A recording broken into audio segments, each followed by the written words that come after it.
Shut up, fool!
Who was here first? Tim Doran, or is it Duran? Duran. Remember that group from was it the 80s? Or 90s? But that's a different spelling, right? But anyhow, you're an amazing guy.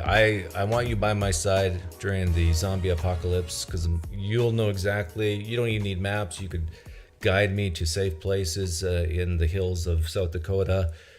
You know how to make a fire without a match. Tim Duran is the man.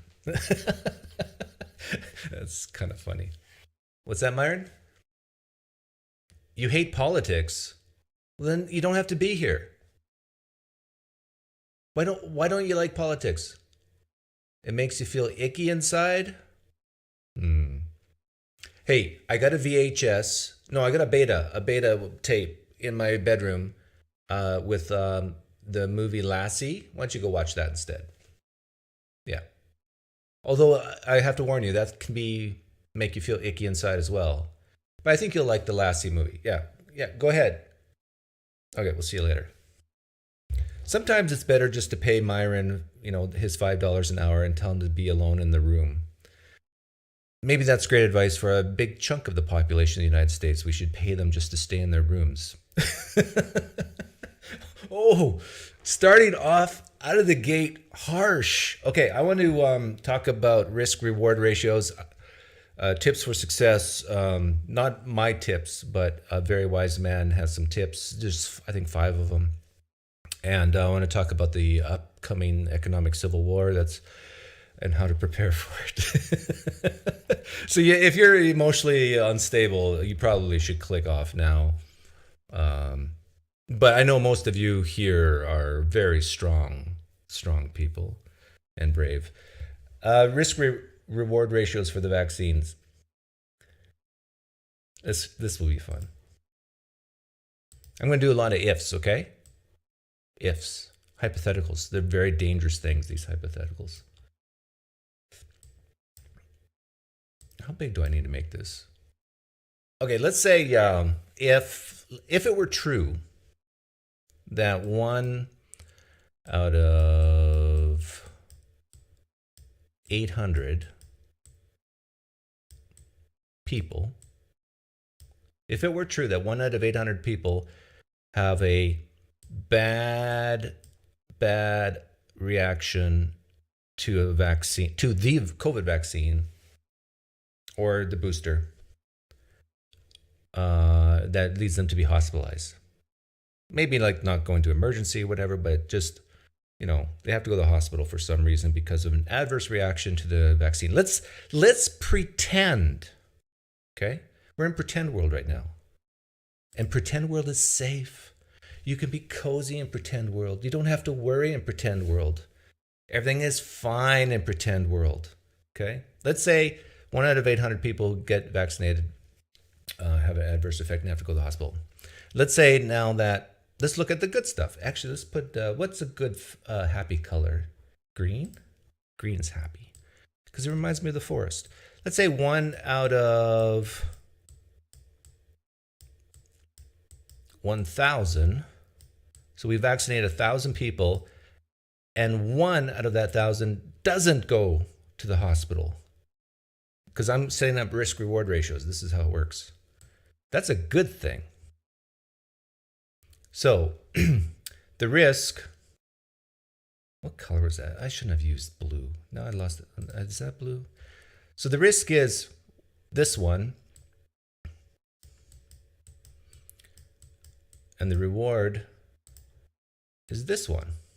See, I'm using different colors. Myron's much better at these sort of things.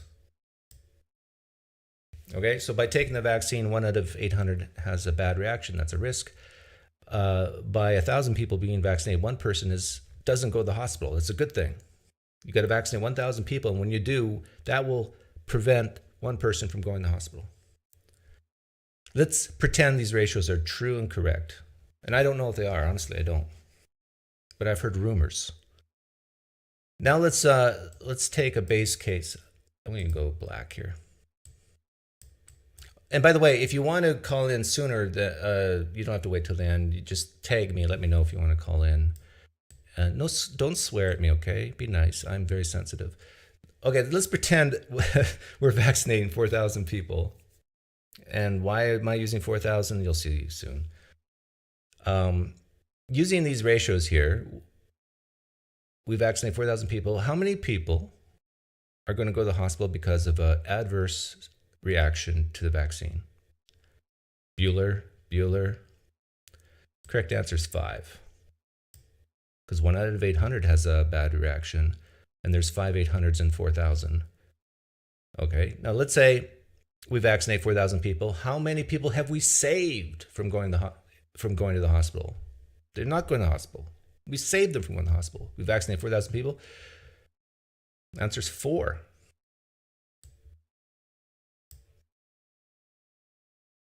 Risk is 5. Reward is 4.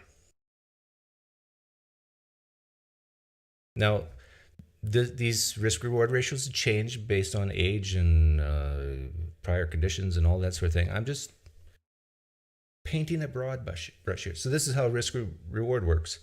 In this case, in a general case, the risk outweighs the reward.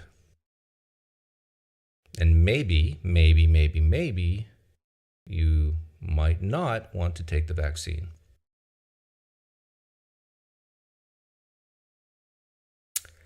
Okay. Now, are these numbers correct, and do they change depending on how old you are? Well, let's see.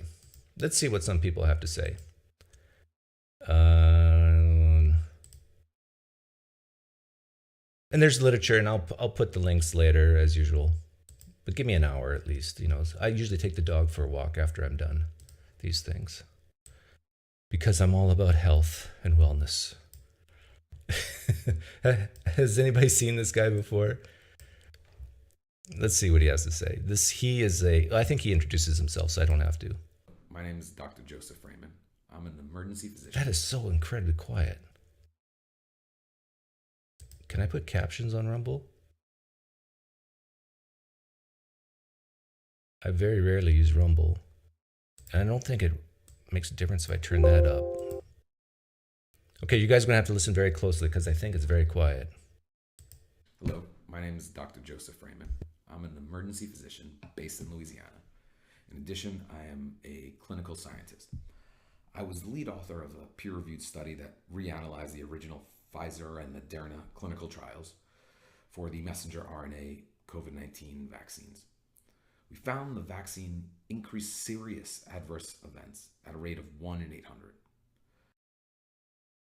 Okay, so where did that 1 in 800 number come from? It came from the study that he was the lead on. And I will try to link that after this. At the time of publication, my co-authors and I did not believe our single study warranted the withdrawal of the messenger RNA vaccines from the market. However, since its publication, multiple new pieces of evidence have come to light, and this has caused me to reevaluate my position. Doug, are you running a risk by showing this? No.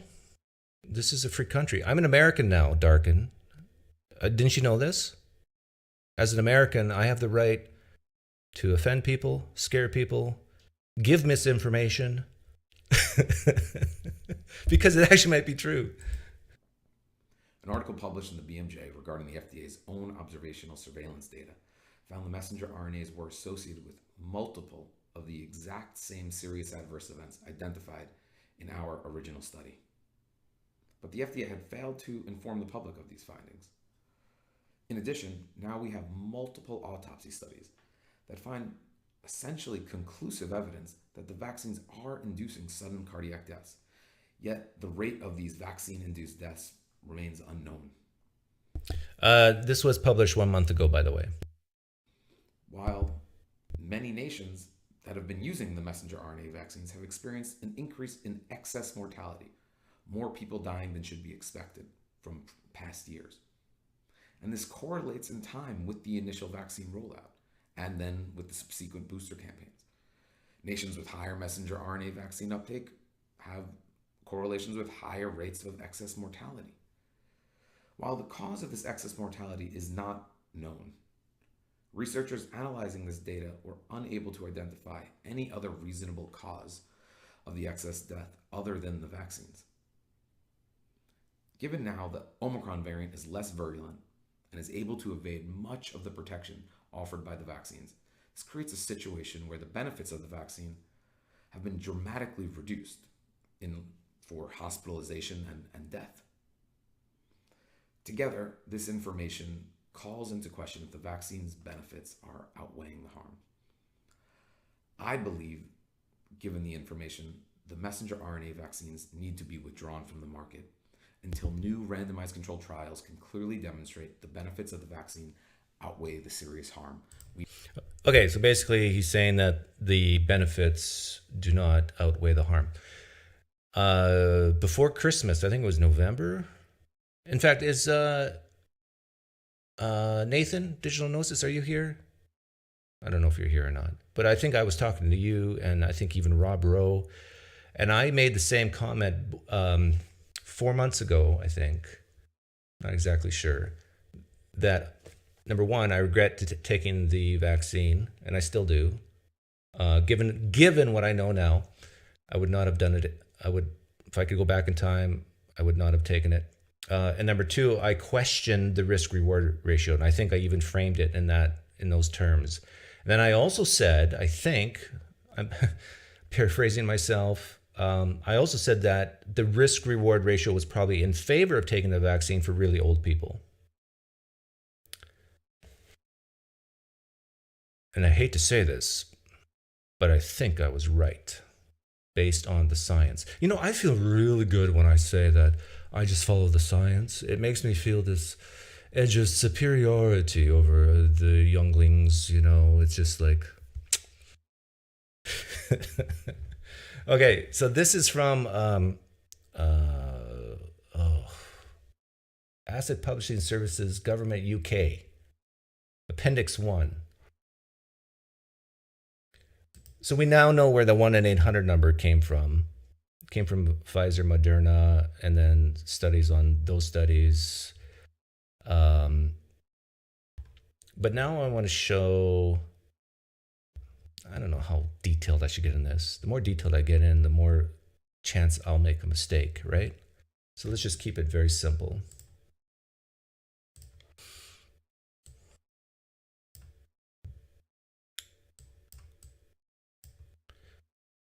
Okay, this is table 3 of that appendix. I'll link it later. NNV for prevention of hospitalization for different programs. Okay, what does NNV stand for? The number...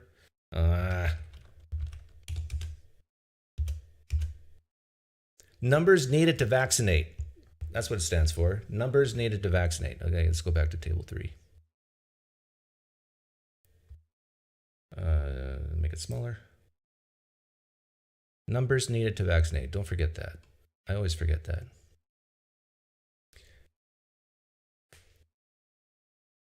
Okay, so they have 2 tables here. One's for hospitalization, which, you know, it's not too serious, but you have to go to the hospital. Table 4 is severe hospitalization from taking the vaccine. And so the NNV is how many people do you have to vaccinate to prevent someone from going to the hospital? Because we don't want people going to the hospital and filling up the hospital because they got COVID, right? So how many people do we need to vaccinate to prevent that, to prevent people from going to the hospital because of COVID? Well, if you're aged 5 to 11, you need to vaccinate 34,200 kids in order to prevent one kid from going to the hospital. But if you're 70 years old, you only have to vaccinate 300 people to prevent one old geezer from going to the hospital. Now, for severe issues, severe hospitalization, you have to vaccinate 2,500 old people to prevent one old person from going to the hospital. If you're in a risk group, you have to vaccinate 5,600 to prevent one from going in. No risk group, 51,000. That's actually interesting. This number is higher than this one. It's weird.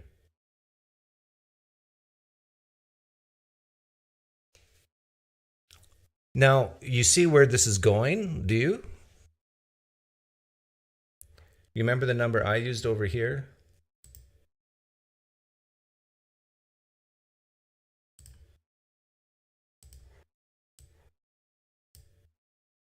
I used 1 out of 1,000. But the numbers are actually much higher.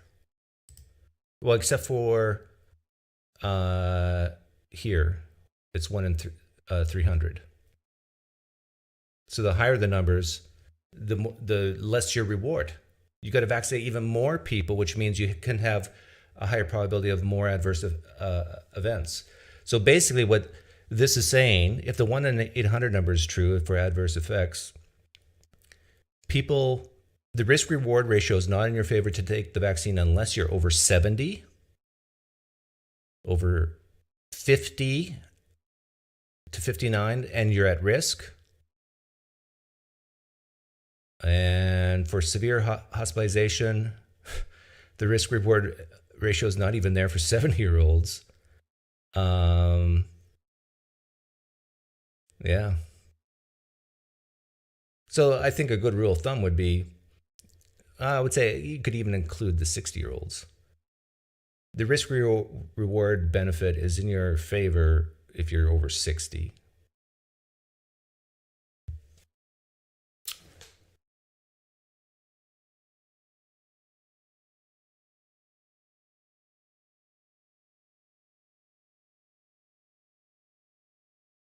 Yeah, if the NNV is big, the risk of being hospitalized is low.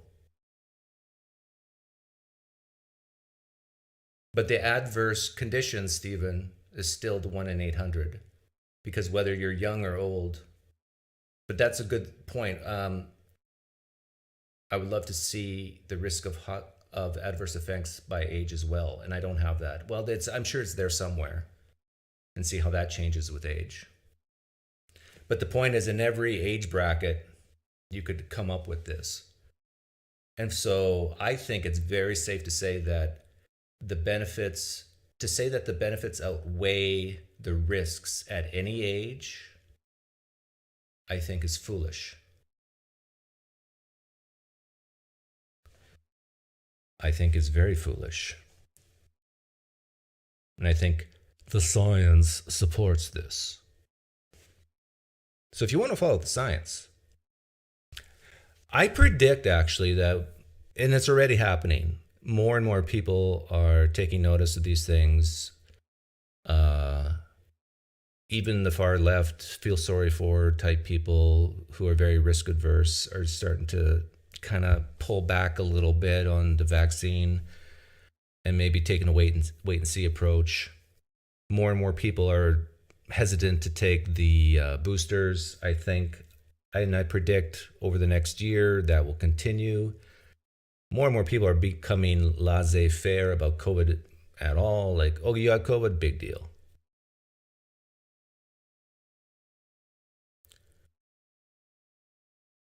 So I'll take this opportunity to say, I told you so. Okay, what's the next thing on the list? Tips for success. This is for most of you here, because most of you here, like, very unsuccessful, right? Okay, to me, this is hilarious. What's this guy's name? Oh man, I forget his name. Someone help me. I would like NNV by sex. Yeah, there's so many ways you could parse it out, Thomas Paine. But, males get COVID, I think, quite a bit at a higher rate, adverse effects due to COVID more than females. If you want to have the low risk of getting COVID, don't be overweight, be female, and be young. Don Lemon, thank you. So this is Don Lemon. Type 1 in the chat if you've seen this already. I'm very curious. If you haven't seen this already, this is such a treat. But this is Don Lemon from the year 2011.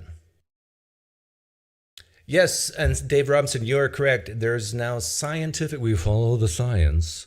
In fact, I remember, I think 4 months ago, even saying that to Nathan and Rob, that I took a lot of vitamin D, a lot of vitamin C, zinc. I just tried to stay as healthy as I could. Type 1 if you've seen this. Oh, good. Yeah, there's a lot of people know where this is going. But to me, this will show how far we've come in a bad way from 2011. Because I think, and maybe you can tell me if you disagree with me, I think Don Lemon could never say what he said in 2011 today and not be fired. So let's take a listen. The 5 tips for success. Because black people, if you really want to fix the problem, here's just 5 things that you should think about doing. Here's number 5. And if this doesn't apply to you, if you're not doing this, then it doesn't apply to you. I'm not talking about you. Here's number 5. Pull up your pants. Walking around with your ass and your underwear showing is not okay. In fact, it comes from prison. Yeah, he said this is for black people, but I'm not racist, so I think this is good advice for every skin shade. Pull up your pants. Talking to you ladies in the live stream chat too. I know how you ladies like to pull your pants down and show your underwear. No. Advice for success. Pull up your pants. Belts from the prisoner so that they can't make a weapon. And then it evolved into which role a prisoner would have during male-on-male prison sex. The one with the really low pants is a submissive one. You get my point? Number 4 now is the N-word. By promoting the use of that word when it's not germane to the conversation, have you ever considered... I did not get this from Tucker Carlson. I saw this on Twitter. You may just be perpetuating the stereotype the master intended, acting like a nigger.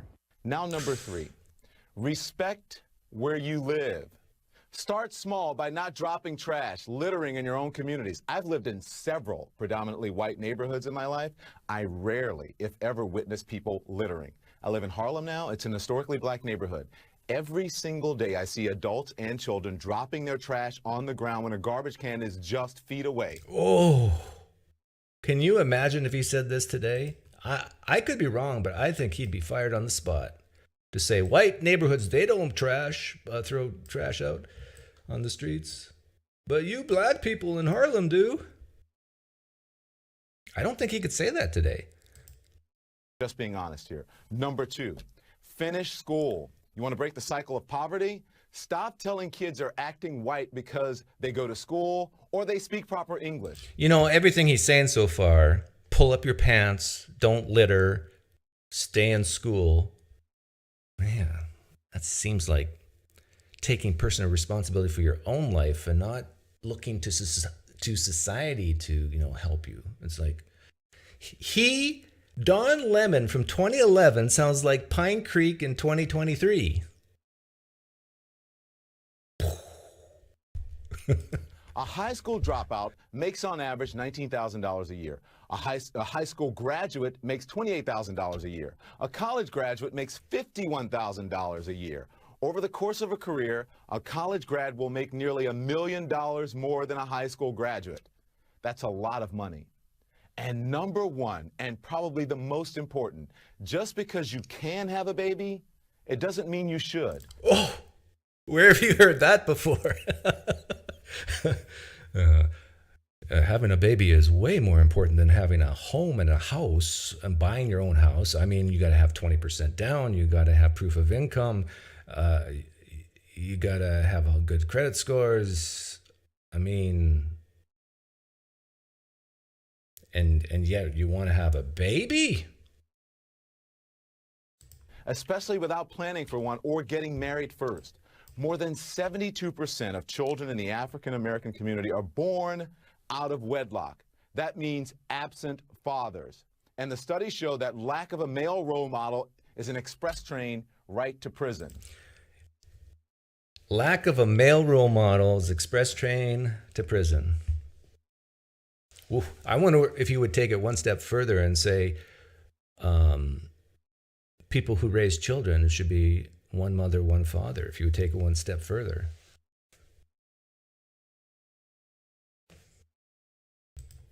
And the cycle continues. Yeah.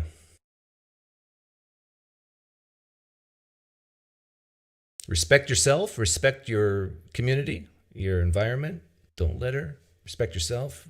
Dress appropriately. You know, life is a game. And sometimes the game's not fair, but you got to play the game. And if most people are going to look at you with a negative attitude by having your pants down to your knees, then don't do it. If you want to get a job, if you want to sell things, if you want any type of respect. So anyhow, this applies to everybody in the live stream chat here too, no matter what skin shade you are. Dress appropriately. Don't litter. Clean your room. Oh, is Nathan here? Clean your room too. It starts with respecting.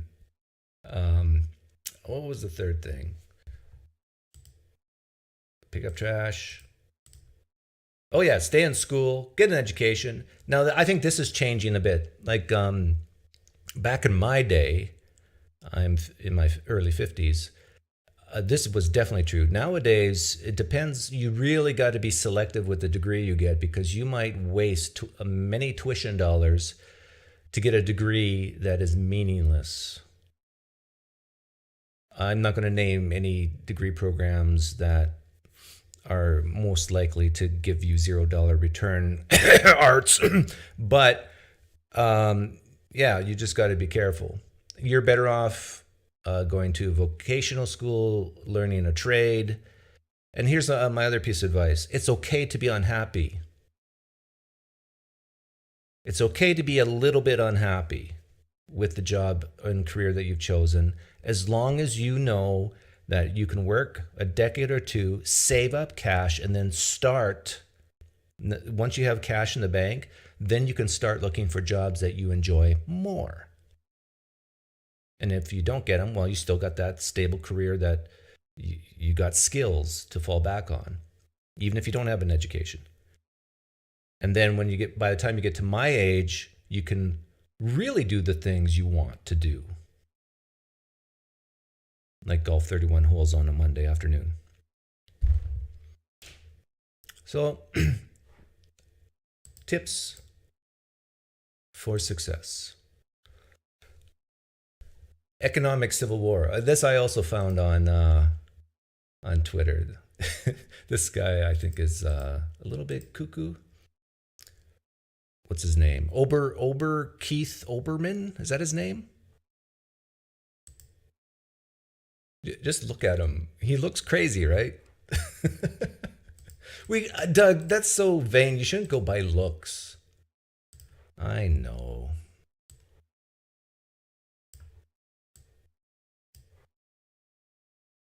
Oh, captions are on. Let's see how loud this one is.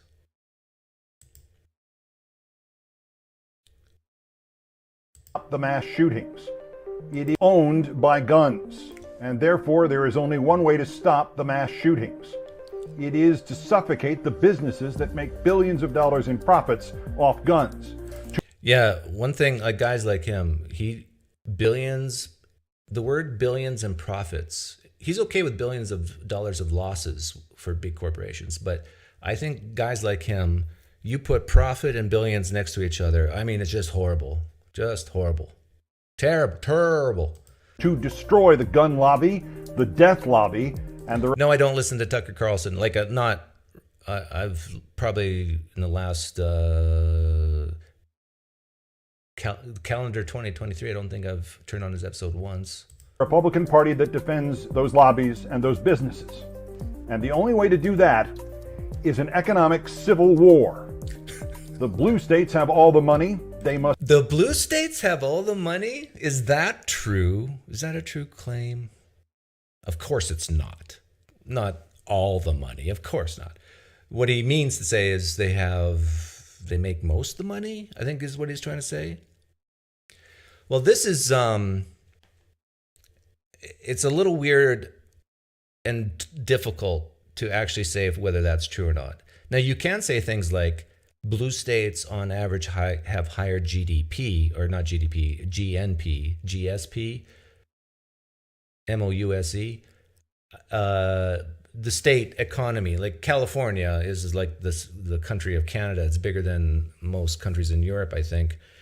And New York has a huge economy, but so does Florida and Texas. But it's basically the more people you have, and of course the more businesses, the bigger the economy.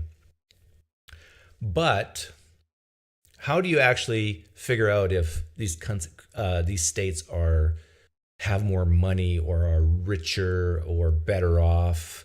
Like, these are the real issues, right? Like, he's making it sound like if you have more money or have all the money, you have more power.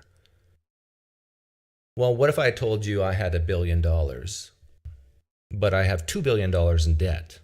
What kind of power do I have? None. The banks, the bondholders, whoever lent me that money, they have power over me. So just because you have lots of money doesn't mean you have any type of influence or power, because you might have more liabilities than assets. So I did a little bit of research on this. Not too much. But this is per capita debt by state. And as you can guess, blue states have way more debt than red states.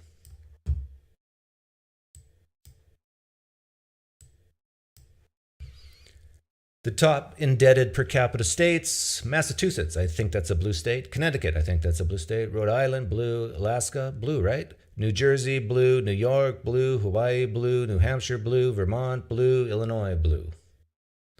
Debt, debt, debt. Now, which states have the lowest amount of debt? Tennessee. That's a red state, right? Nebraska, Nevada. Nevada is purple. Or is it blue? But this is mostly because of gaming. Georgia, Florida. Florida's definitely, these two are definitely red. Wyoming, red. North Carolina, that's red, right? Arkansas, it's definitely red. Texas, definitely red. Alabama, red. Okay, let's go back to Keith.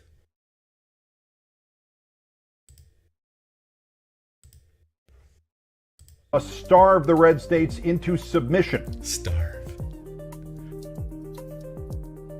Oh, this is a short version. He goes on, but let's see if I can find it. A better.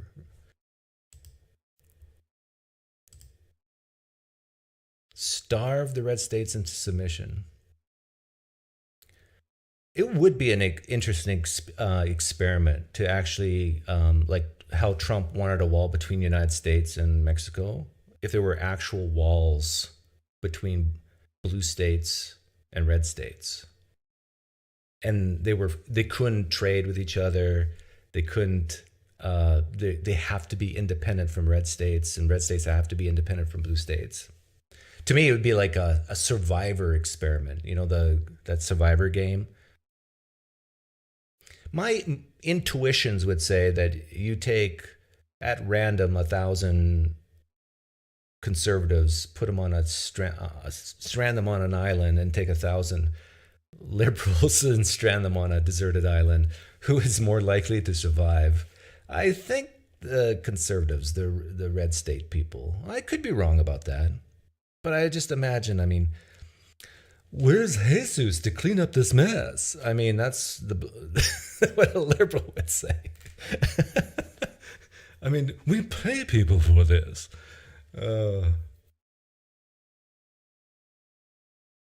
Would you agree it's a good idea to trust the consensus of experts? Yes, Chuck. Yeah, that's why I brought up the experts and the studies on the vaccine thing before. Yeah, I think there is a longer version of Oberman saying that there should be an economic civil war, but I don't think it's worth playing. Okay, I'll open up the room. I'm sure everybody here agreed with 100% of what I said, so nobody will want to call in, because when we all agree, it's boring. So this could be short. But the way you call in is same as I'm on my other channel. You just click the link.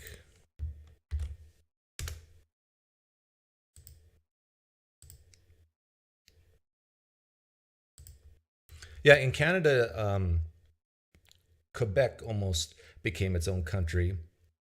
They wanted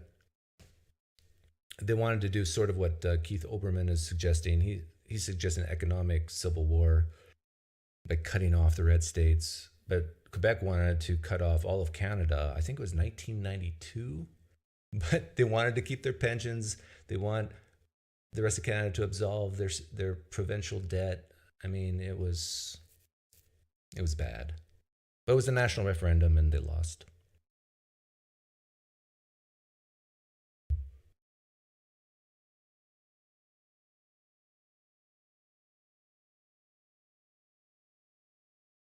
I don't like the fact that my county in Georgia is trending Democrat. I got my own exits. Well, that's interesting. Well, actually, that reminds me, Dave Robson. Olbermann was saying we need to have economic civil war because the blue states have all the money, which of course is not true. He was doing a little bit of hyperbole. If the blue states are so great,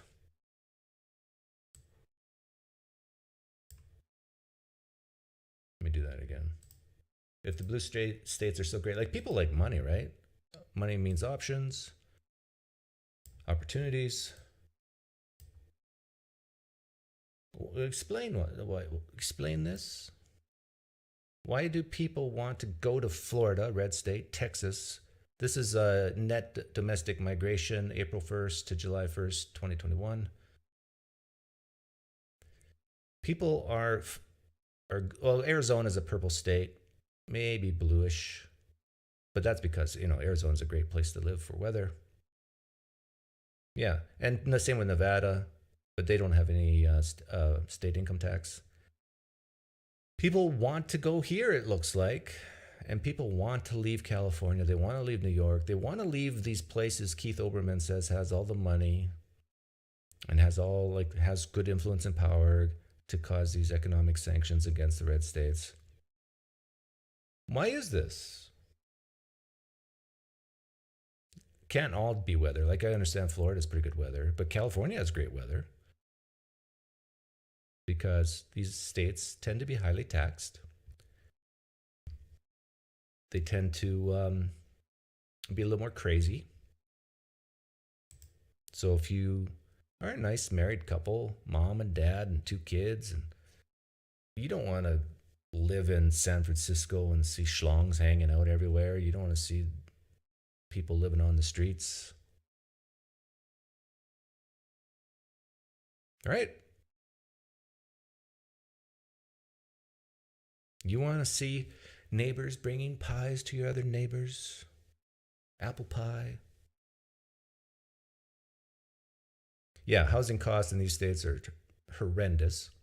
That's another point. The average, the per capita income in the blue states are higher, like especially Illinois, New York, California. But what are they paying for rent again? Compared to Idaho, Tennessee. And if you're looking at net worth of states, how much oil does Texas have again? How about the tar sands? Not the tar sands. What do you call it? in South Dakota, west South Dakota, where all the oil is in the rock. Well, if we had to make a balance sheet and list that as an asset. Now, don't get me wrong, California has tremendous assets. New York, not so much. It's just buildings, basically. But California has true assets. Beautiful country. I mean, state.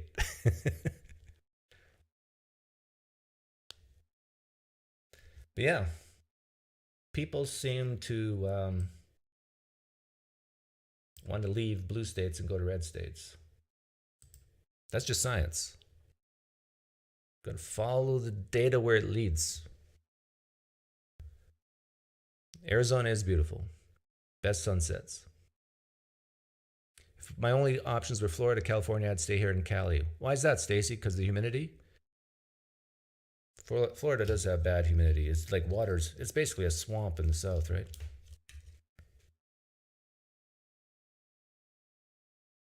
Room's open if anybody has the courage. 1,200 square foot house is $1,200 in Tennessee. Now that is cheap. A 1,200 square foot house in San Diego, San Francisco, I think would be triple that. Am I wrong? Do I have to fact check myself? My guess is triple, at least double. Michael Apple, the voice of reason. It depends on the red state, depends on the state. Yes, yes. I'm talking in generalities here.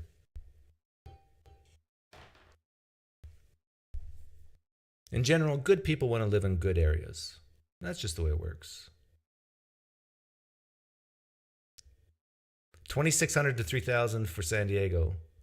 Or South Dakota, you might have meant, but I think you mean San Diego. Yeah, that sounds about right. So 2.5 times.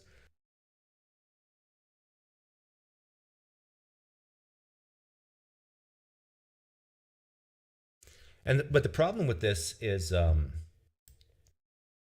maybe Keith Olbermann's onto something. Because I bet you the people in Florida are really scared about people from California coming to their state and making it blue.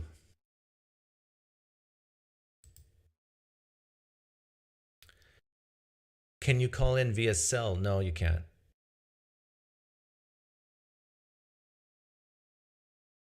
But all you have to do is click the link. You can use your cell phone to click the link.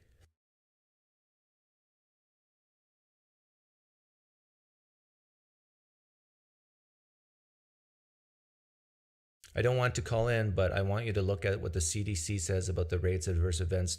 There's many links. There's many things the CDC says, and the adverse effects thing is right. The CDC gets it from the Pfizer and Moderna, etc. reports, which is what I quoted, or what that other guy quoted.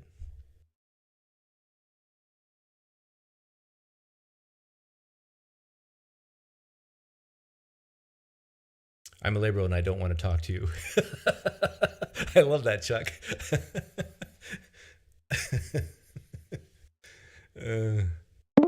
Okay, finally.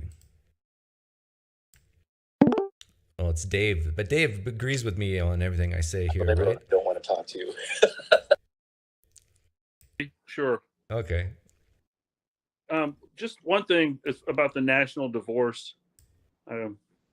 Well, that's not really something that's going to happen, but of course things are much more divided than they've been in a long time. But the government, the federal government in particular, the way I see it, they just don't want to stay within their constitutional limits. You know, there's very specific things described for the federal government to, you know, their responsibilities in the Constitution, and the rest of it should be left to the states. But we've let the federal government get away with going way beyond their mandate for a long time. Yeah, but a granola cruncher would say that nowhere in the Constitution does it say we can't do this welfare program. Well, it says that those things should be left to the states. It kind of says that. Oh, I see what you're saying. And there's a, I don't know, not too long ago, I started listening to a person who, her ideal form of government is like some type of Anarchy? anarchy. Yeah. Anarchy, and not the type of, riot in the street, but let everyone form their own governments. And if you see in some cities, Philadelphia, New York, where some prosecutors don't really want to prosecute petty crimes, convenience stores have to hire their own security people. Yeah, that really bothers me. As a conservative, this is, I think, one of the biggest differences between guys like us and, let's say, the other side of the aisle is this whole idea of feel sorry forism. Well, it's not really their fault, and so let them steal a $500 item out of a store. Like, they come from a rough neighborhood, and they probably didn't have a father and an good upbringing. So let's give them a pass. And no, that's not how you run a society. Right. I was recently in Providence, Rhode Island, and went to the CVS. I was out of toothpaste. I couldn't just grab the toothpaste off the counter and go buy it. The clerk had to come and unlock the toothpaste counter. Wow. Because it's been stolen so often. Yeah, that used to be just for cigarettes and liquor. Condoms and liquor. But now it's for toothpaste. So anyway, what's your opinion though? Like, if people are stealing toothpaste, that means that they're really desperate, right? Sure, they're desperate, but it means, well, there's shelters. Maybe the shelters aren't doing enough to help people out, or maybe the people who are on the streets and mentally ill don't want to follow whatever rules a shelter might have in order to accept charity. I mean, it's a hard thing, but would you support federal? Like, do you support the federal food stamp program? Well, I'm not completely against it, given where we are now. The alternative is what? Just, I guess, your family charities. Yeah. I don't know. There's the ideal world, and then there's the real world. But I mean, the problem is when it seems like the right and the left, they both can be credibly accused of wanting to impose their values on the other side, and the other side doesn't want to see that happen. Yeah. I guess if you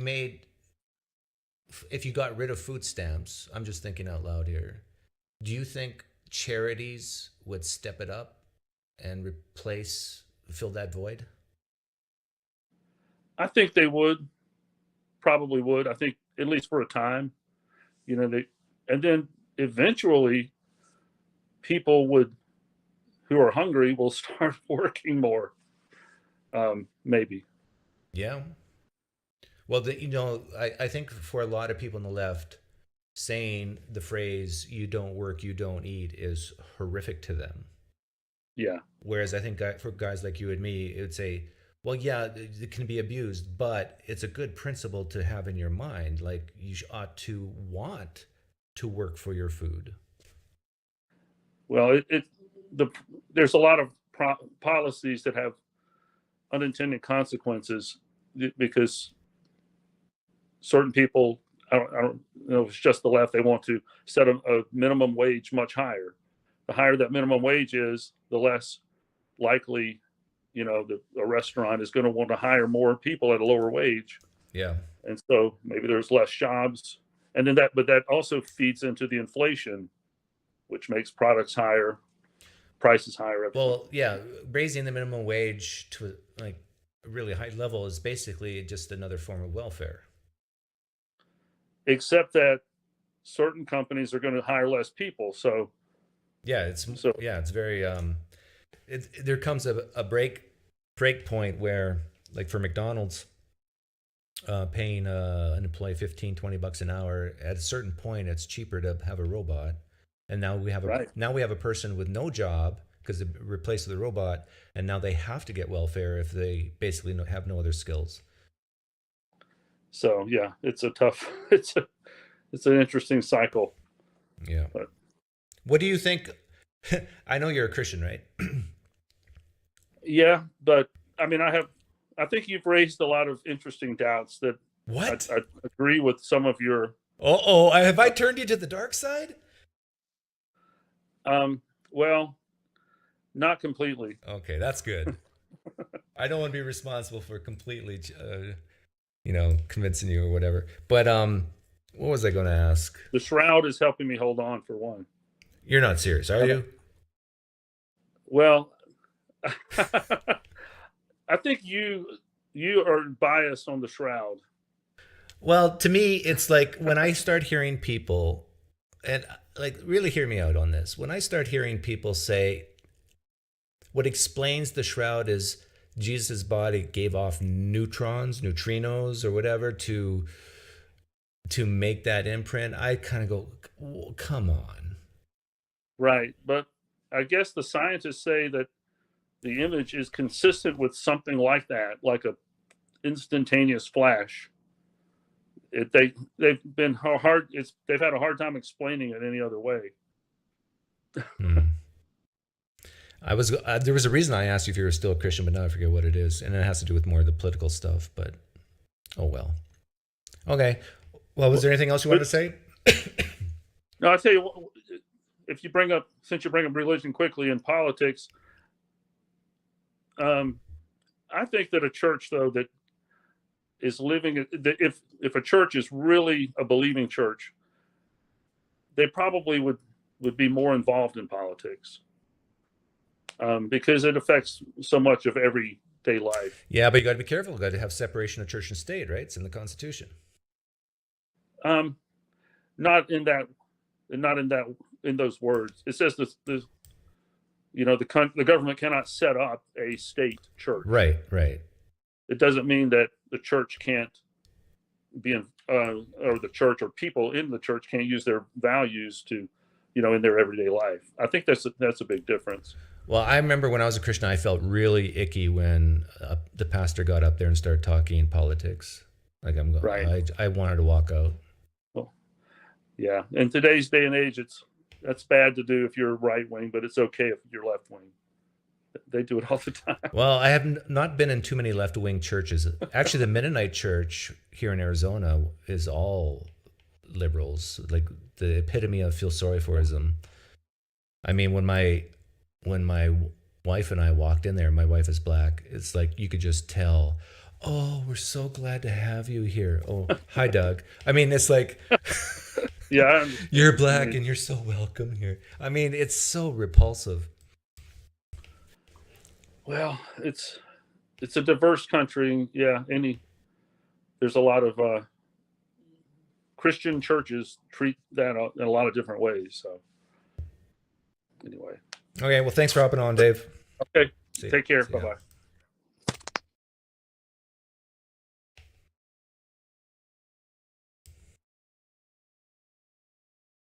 Yeah, I hate it when people tell me how to vote. Let me make up my own mind, especially people who claim to have authority over you as an elder or as a deacon or as a pastor. No. This is probably why I left religion, Christianity, is because I was not scared to tell my pastor, I think you're wrong. And you can't tell me what to do with my life.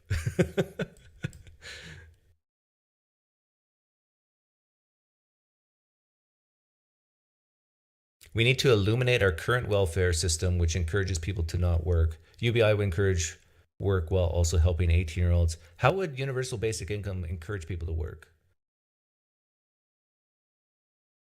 While also helping 18-year-olds move to other parts of the country and move. Prophet Rob. Hey, man. Let me turn you down a bit. You're a little hot. Oh, I really can't hear you. How do you turn the volume up on this thing? I don't know. Are you on your phone? If you have a Samsung, you just the button on the left. Right. No, it's my phone. I'm on my phone. I just wanted to tell you that 1 in 800 number for the adverse event sounds really, really high. The CDC has these adverse events from vaccination on the order of like 5 and 14 million. Um, I really don't know. 1 in 800 sounds crazy high. Yeah, I can try to find that on the fly while we're talking, but I questioned it at first as well, but then I I could actually, drop you a link in the chat, I think. but like 1 in 800 would include things like a severe allergic reaction, like anything that would cause you to go to the hospital. So we're not just talking about, death or, okay, well, let me see. Yeah, I sent you a link in the chat. Okay, I got it. Do you know roughly where it is? Oh man, I can't hear. Do you know roughly where it is? Somewhere around there, maybe a little above that. There's some more about myocarditis. They have it broken down in different sections based on type of event, it seems. Oh yeah, for example, myocarditis. You're right. It'd be 1 in millions, but we're talking about all adverse events. This what you sent me, I've seen before. But this page, Yeah, this page here, it just talks about myocarditis and pericarditis and GBS, and so those are two TTS. They talk about these are just the big ones. Wait, sorry, what? These are just the big ones, like the top three. Yeah, it seems like that would be most of the events. No, when I say big ones, I mean the most severe, like the ones that most risk to kill you. But if you look at all the adverse events, it's 1 in 800, which includes the little stuff. So basically anything that would cause you to go to the hospital. Like I went to the hospital, and they couldn't figure out what was wrong with me. They did test after test after test. But I do think, and I don't say this with a high degree of confidence, but I do think the vaccine caused my blood to coagulate or to be more likely to have blood clots. And there is some evidence that the vaccines do this. And as soon as I took trypsin to break down the proteins of the blood clots, it went away. So that would be included as an adverse event, which is not what you sent me here. Is like they don't talk about those here. But let me try to find where that 1 in 800 number came from. All right, I'm gonna drop out because I can barely hear you. Okay, maybe hang on. Yeah, he dropped out.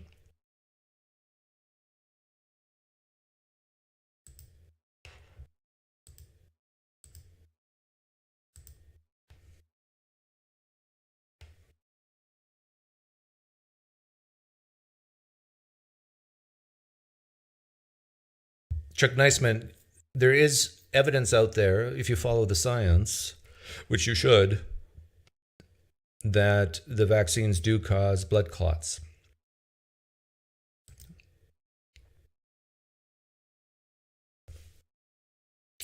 Anecdotal speculation. When you combine millions of anecdotal experiences, you can make studies, Chuck, and these studies can be statistically analyzed, and then you can get scientifically statistical significance. There you go. But it all starts with anecdotes. Doctor, this is what's happening to me. Is the 1 in 800 including typical cold-like symptoms? No, I don't think, Andrew, that it's that low. I mean, that benign type stuff.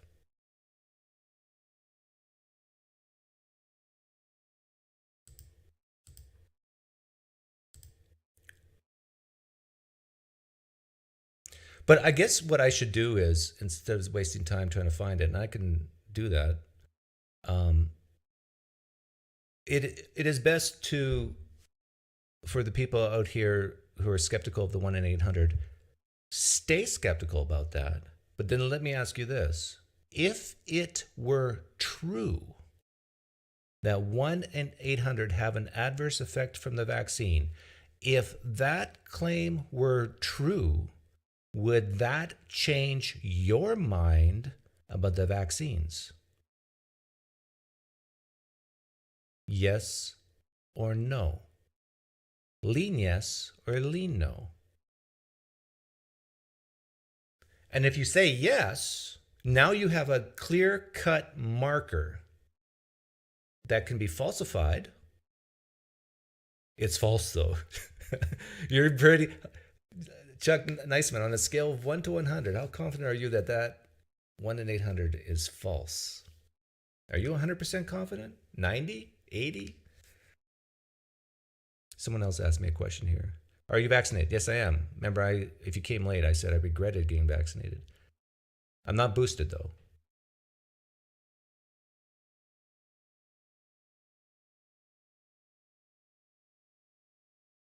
If it were true, 1 in 800, that's the risk I'm talking about, best inference.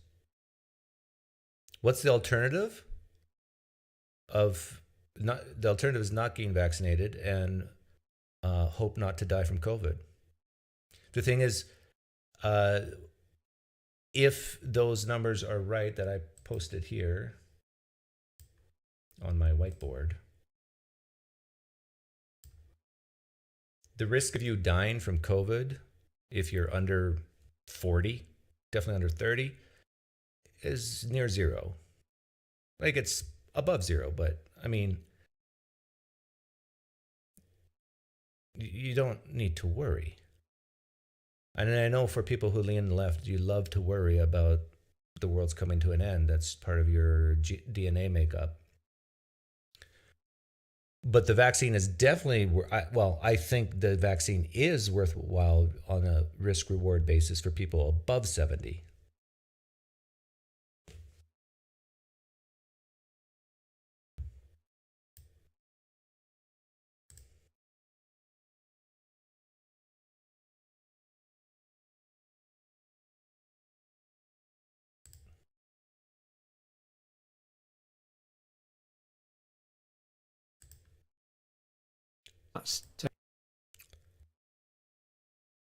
Okay, let's see if I can find it.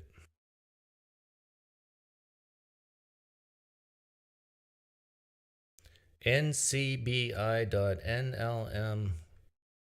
Is this it? National Library of Medicine.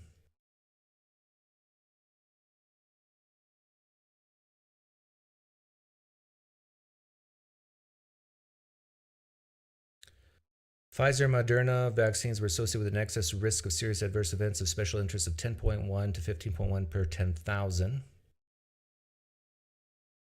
That's where the 1 in 800 number came from. Yeah, I found it. That was quick. Quicker than I thought.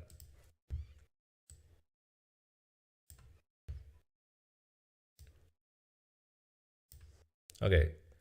It's under results. Where is this from? National Library of Medicine, National Center of Biotechnology. This is a .gov. All the things the people who love about science want to see. They don't want to see the .coms. They want to see the .govs. Serious adverse events of special interest following the mRNA COVID vaccination and randomized trials in adults. This is September 22, 2022. Methods, results. Pfizer, Moderna vaccines were associated with an excess risk of serious adverse events of special interest of 10.1 to 15 per 10,000. So if you take a 10,000 divided by 10, that's 1,000. And if you take 10,000 divided by 15, I think that's 700, 600. You average the two, you get 800. Over placebo baselines of 17.6 and 14.2 respectively. So I can post this in the link later. And we got another caller.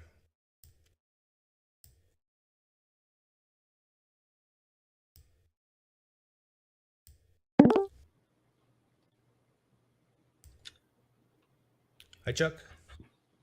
Oh, hey. Can you hear me all right, or am I quiet to you too? No, you're all good. Okay, good. What's up? Oh, I just wanted to talk about the vaccine a little bit.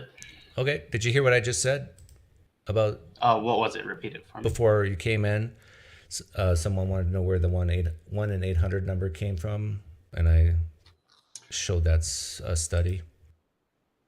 Well, I wanted to ask you if you knew how vaccination thresholds work for diseases.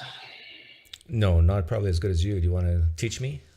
Okay, well, the more people in a society get the vaccine, the less likely the virus or bacteria is to mutate and infect more people and kill the vulnerable. You know that 1.1 million Americans have died from COVID. So I think a little risk to ourselves is actually worth, a little possibility of adverse effects for ourselves to protect people who will die if they get it, like people with serious autoimmune conditions. Okay, so old. you're more talking about death rather than going to the hospital for injury, right? Yeah, there's young people with diseases that I know who would absolutely have a very high chance of dying if they got it. And the reason I got all my vaccines and boosters, even though I knew there was a risk that I would go and have a flu, which it was fine for me. I'm sorry you had a bad experience. But I think that we can generally say, unless you are yourself immune compromised, that it's worth that risk of a little discomfort to possibly save a life if you're on the train and you have it and you carry it and you infect someone. Well, Chuck, I admire. Understand? Yeah, I understand, and I admire the idea that you're very empathetic about others. Like, who are the people who are most likely to die from COVID? Well, people with like asthma or autoimmune disorders, people with compromised immune systems, people who have gone through chemo. My mom, for example, went through chemo, Right. and so And who she got else? it. Elderly. The elderly. Yeah. So if the elderly should be vaccinated. Yeah, we all should, because that's how vaccination works. So you don't eliminate polio without vaccinating everyone. Okay, Well, but or, if the vast majority of the do the population. vaccines prevent people from having serious adverse reactions to COVID? No, it helps them not get infected because they already have been partially infected. Chuck, are you sure about that? That's how vaccines work. That's what. Do you understand the mechanism of the vaccine? I know that's how vaccines work, but actually, do you think the COVID vaccine is a vaccine based on that definition? Well, it's a new drug in its class, but absolutely, it trains your body. So you're to under deal the with impression an that infection. getting the COVID vaccine prevents you from getting COVID? No, it helps your body immediately start the immune response faster, just like any other disease you're Okay, so your answer was, immunized for. I heard you say yes at first, and now no. Let me ask again. It's not a guarantee. I was vaccinated and then I got COVID. A lot of people do. However, it decreases your risk for getting infected because your body can fight it off as soon as you're exposed to the real if virus, your body, because you've been Chuck, exposed if your to parts body's of it. fighting it off, then that means you have the COVID virus in you. That's why you're supposed to quarantine after you get the Right, vaccine. right. So getting the COVID vaccine does not prevent you from getting COVID. True or false? That's true. Of course not. No vaccine prevents. What it does is it helps you fight it off, like you said, and so it doesn't less likely to kill you, right? So there are less total infections. So it's less likely to kill you, right? And the reason for that is important. It's that there are less total infections in the society. Okay, no, that's another interesting point. Could it be that more infections in society could actually end up being good? No. Herd immunity kills tens of millions. Are you sure about That's absurd. Yes, that is. No. debunked. I mean, no. Are you sure that, given what actually happened, looking back, that you would say that mutation of the COVID virus was bad? Yes. You do realize that Omicron is like way less severe than Delta, right? Yes, but the more people have it, the more likely there is Chuck, to listen to evolve yourself. a variant that is far more virulent and dangerous. Chuck, listen. Okay, let's these are baby steps. Mm-hmm. Delta is more dangerous than Omicron, right? As far as I know, why? Okay, so if Delta kills more people per capita, per whatever, than Omicron, how did we get Omicron? From a mutation of Delta? Because too many people did not get vaccinated, and they got billions and trillions and quintillions of virus particles to exist that wouldn't have existed and not have had the opportunity to mutate. Chuck, I'm taking baby steps with you. We got Omicron from a mutation of Delta. True or false? True. Okay, that's true. We would never have gotten Omicron if Delta never mutated. We needed Delta to mutate in order to get Omicron. Okay, so now we're both agreed on that. Wait, what? The only way we Sorry, got you wanted Omicron? No, I didn't say. What is happening? I don't understand. Does this make sense to anyone? This is why I have to take baby steps, because if I talk more than I'll handle you with kid gloves too. Yeah. Okay. So short sentences. In order to get Omicron, we needed mutation of Delta. Yes. Good. Omicron is less deadly than Yes. Delta. Yes. So one could actually say, I like you, Doug. one could actually say more lives were saved by that mutation. They don't supplant each other.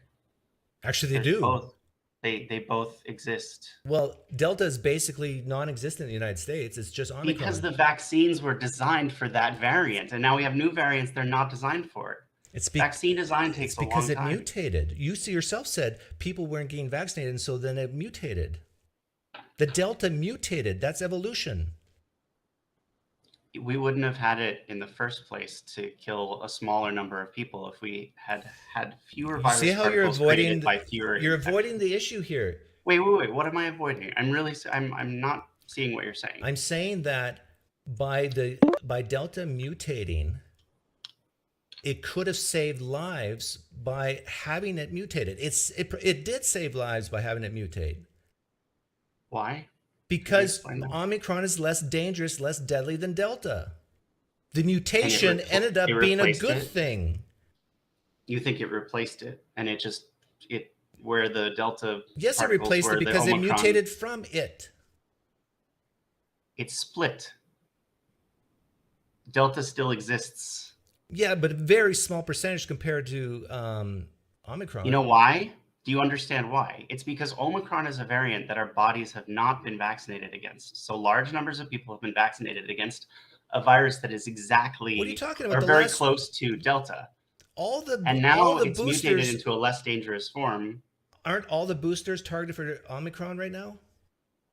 I think that's what they're going for. Yeah, but we don't know. The data's not in on the boosters yet. And the boosters have been around for yet. A year now, right?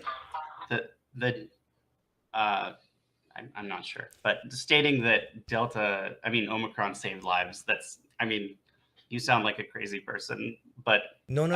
What I'm saying is, imagine 1,000 people having Delta and imagine 1,000 people having Omicron. Which of the two would cause more deaths? The 1,000 people with Delta. Now, if I told you, let's not talk about the vaccines right now, but if I just told you that, would you want Delta to mutate if you got Omicron? Everybody would hear say, yes, please, mutate away, because Omicron is less deadly. That's not how mutation works. Mutation doesn't mean one replaces the other. We still have gorillas and orangutans and chimpanzees, even though we evolved from them. What are you talking about? You understand science. I know you do. But no, I know it. The thing is, you couldn't get Omicron without Delta, is my point. I concede that. I don't see how that supports your view, but I concede that to you. What the virus did is the virus, in a way, got smarter because it realized if I start killing off my hosts... you're anthropomorphizing. I know. Give me a little leeway here. Okay, I will. Just to make a point. The virus got smarter because it said, hey, if I keep killing my hosts, then the virus is not going to survive. So I'm going to mutate. I think we need a biologist in here. I also wanted to ask you one little question. Do you think that a same-sex couple could raise kids as well as you and your wife? No.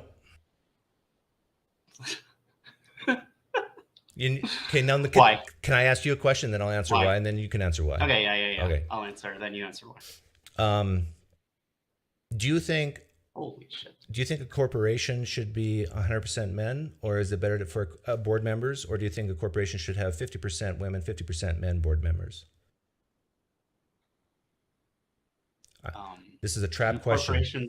Yeah, it is. Do corporations raise children? Yeah, no, they should. There should be a mix of whoever wants to do it. There should be a mix on CEO on board members. Yes, whoever wants to be part of it should be able to be part of it. Women and men equally want to be part of this corporation, don't they? Chuck, So they should both be okay. allowed to. To be fair, I should answer your question why first because you I said answered well. so for the exact same reason that I think you would answer. There should be a diversity in a boardroom. Okay, what about a throuple? There are a lot of throuples. There should man, be man, woman. Chuck, let me answer why for you. There should be diversity in a marriage for raising kids. Now, I'm going to say this: there's probably there are way better same-sex couples raising kids than a lot of heterosexuals. But you asked a very specific question. Yes. And you said me and my wife. Your kids, sure.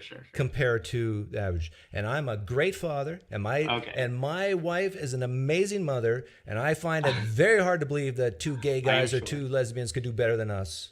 Okay, you're right. I did ask the wrong question. I should have said, statistically Bayesian equally, like in fact, any kids. I dare some lesbians or gay guys to come on right now and say you're better parents than me and my wife. So I don't know. You believe in a strong masculine influence, and you don't think two gay guys who are very effeminate could manage. A gay guy can be masculine too, but don't get me wrong. And there's a lot of very butch lesbians, but I do think we evolved this way for a reason.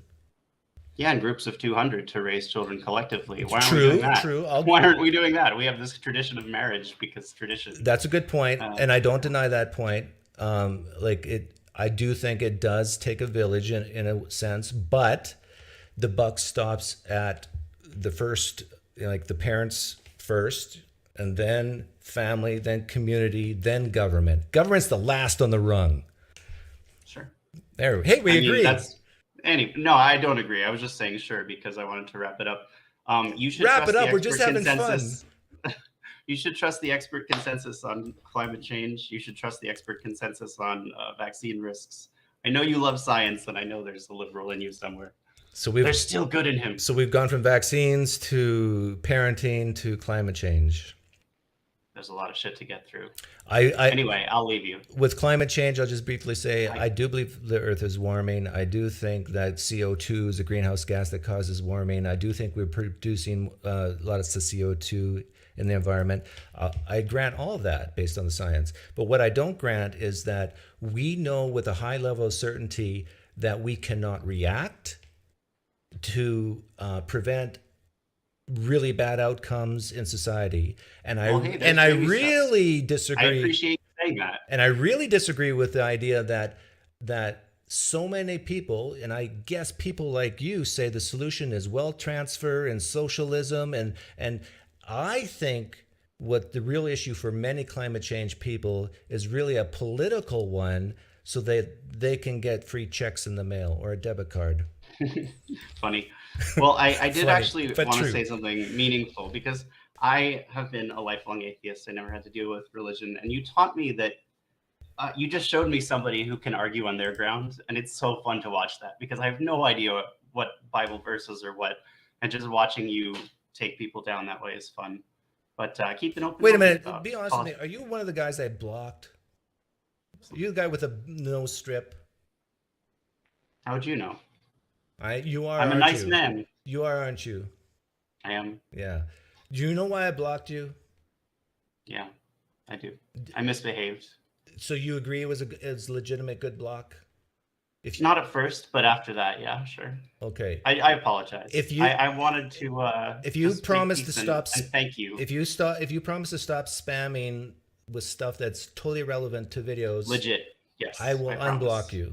But, I want. So you email me your YouTube name because I forget what it was.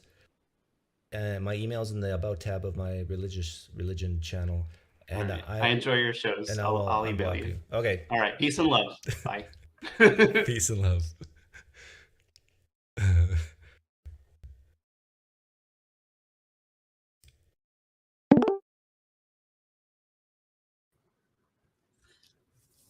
The king. The king is here. Yes. Sorry. Apparently, I was watching the stream and it must have been on a delay. Can you hear me? Yep. It's always about 10 or 20 seconds. Awesome. Okay. So let me make sure my mic's not being funky or anything like that. Yeah, right? it's just went funky. That is because I have two mics. Hang on, Kevin. I'll just talk to the king for 5 minutes, Kevin, and then I'll let you in. Okay. One on my guitar, one on my mic. Hey, I have a question for you. How many cases of the flu do you think there were in 2019? Ooh, 2019. I'm gonna guess 45,000. 35 million. Well, hold on. I'll give you the exact. Sorry, number. I meant to say 45 million. Yeah, 35,931,561 cases of the flu 2019. How many do you think there were in 2020? Less?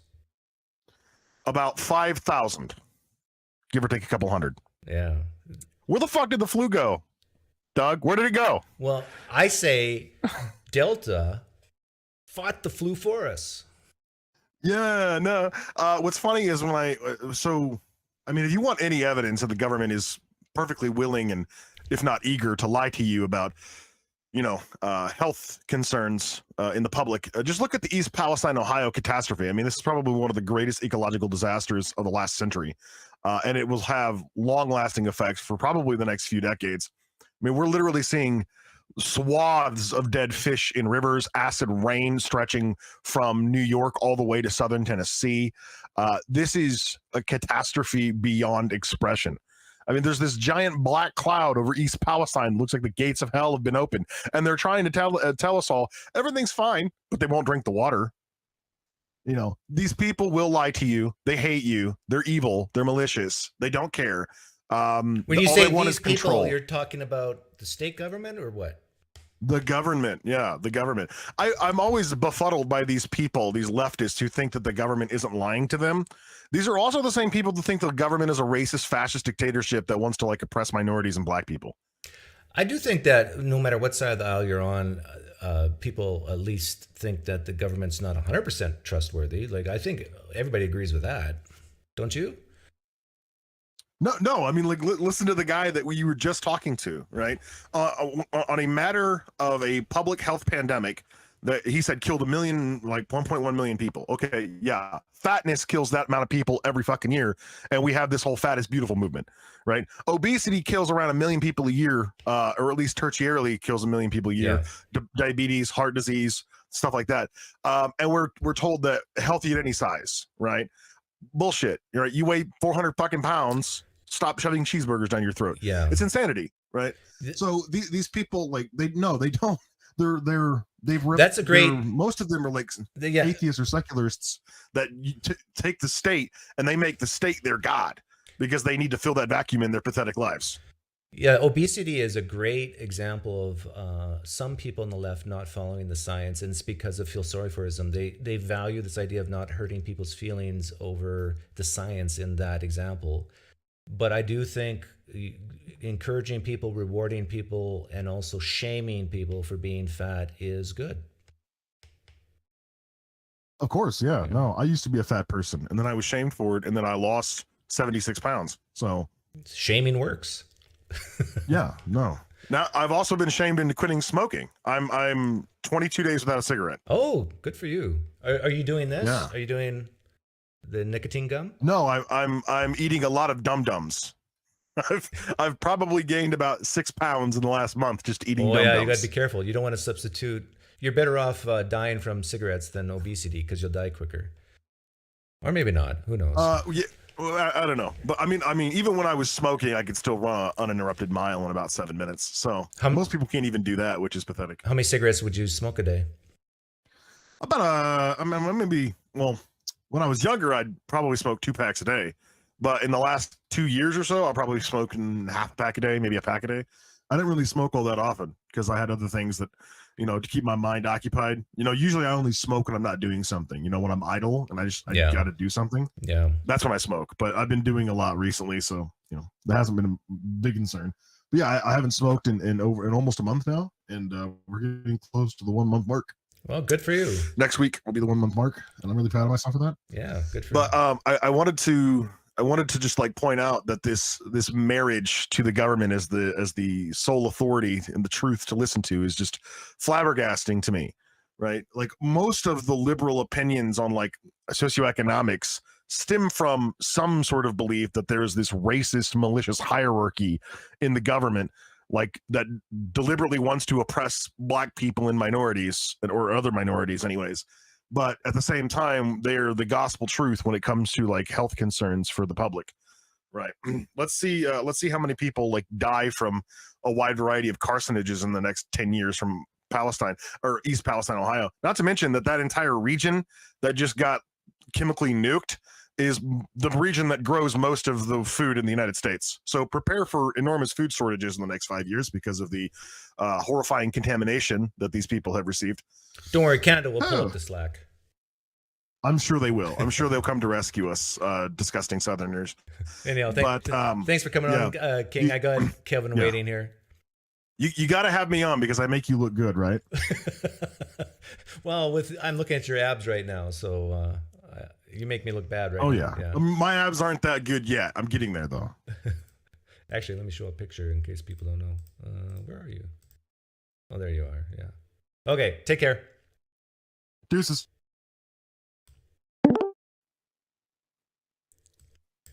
Kevin, I can't hear you yet. Say something. Hey, what's up? Can you hear me? Yeah, there we go.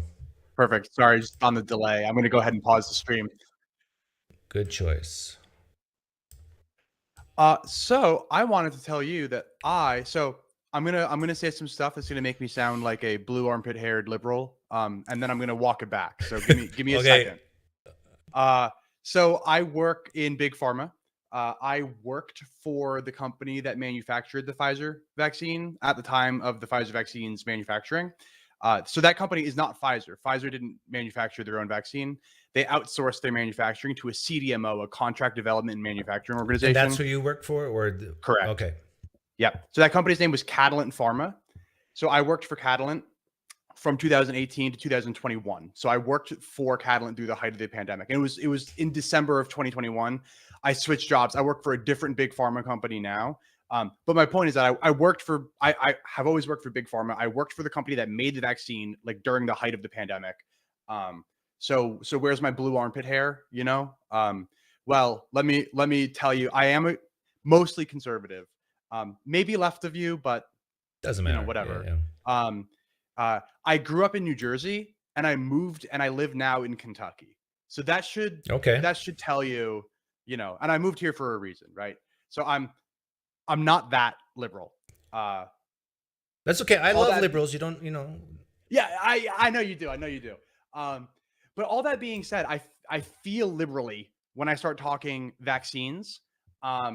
And full disclosure, I'm triple vaxxed, but not quadruple, I guess.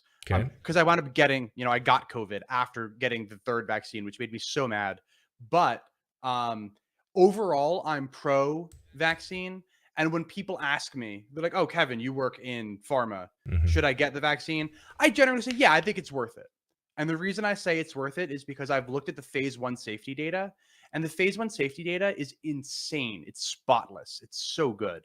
The chances of you getting when was the phase 1 completed? That data?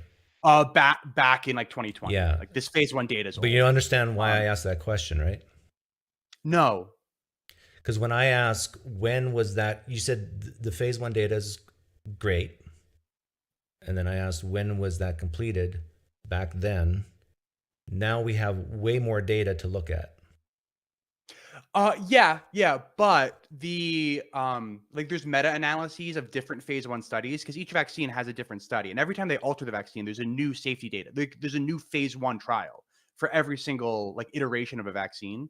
So, but I'm talking about data not just from trials, but from actual people who've taken the vaccine, and then you know how they can call in and they can be on the list of. Yes. Yeah. Now you're referring to VAERS. Yes. Yeah.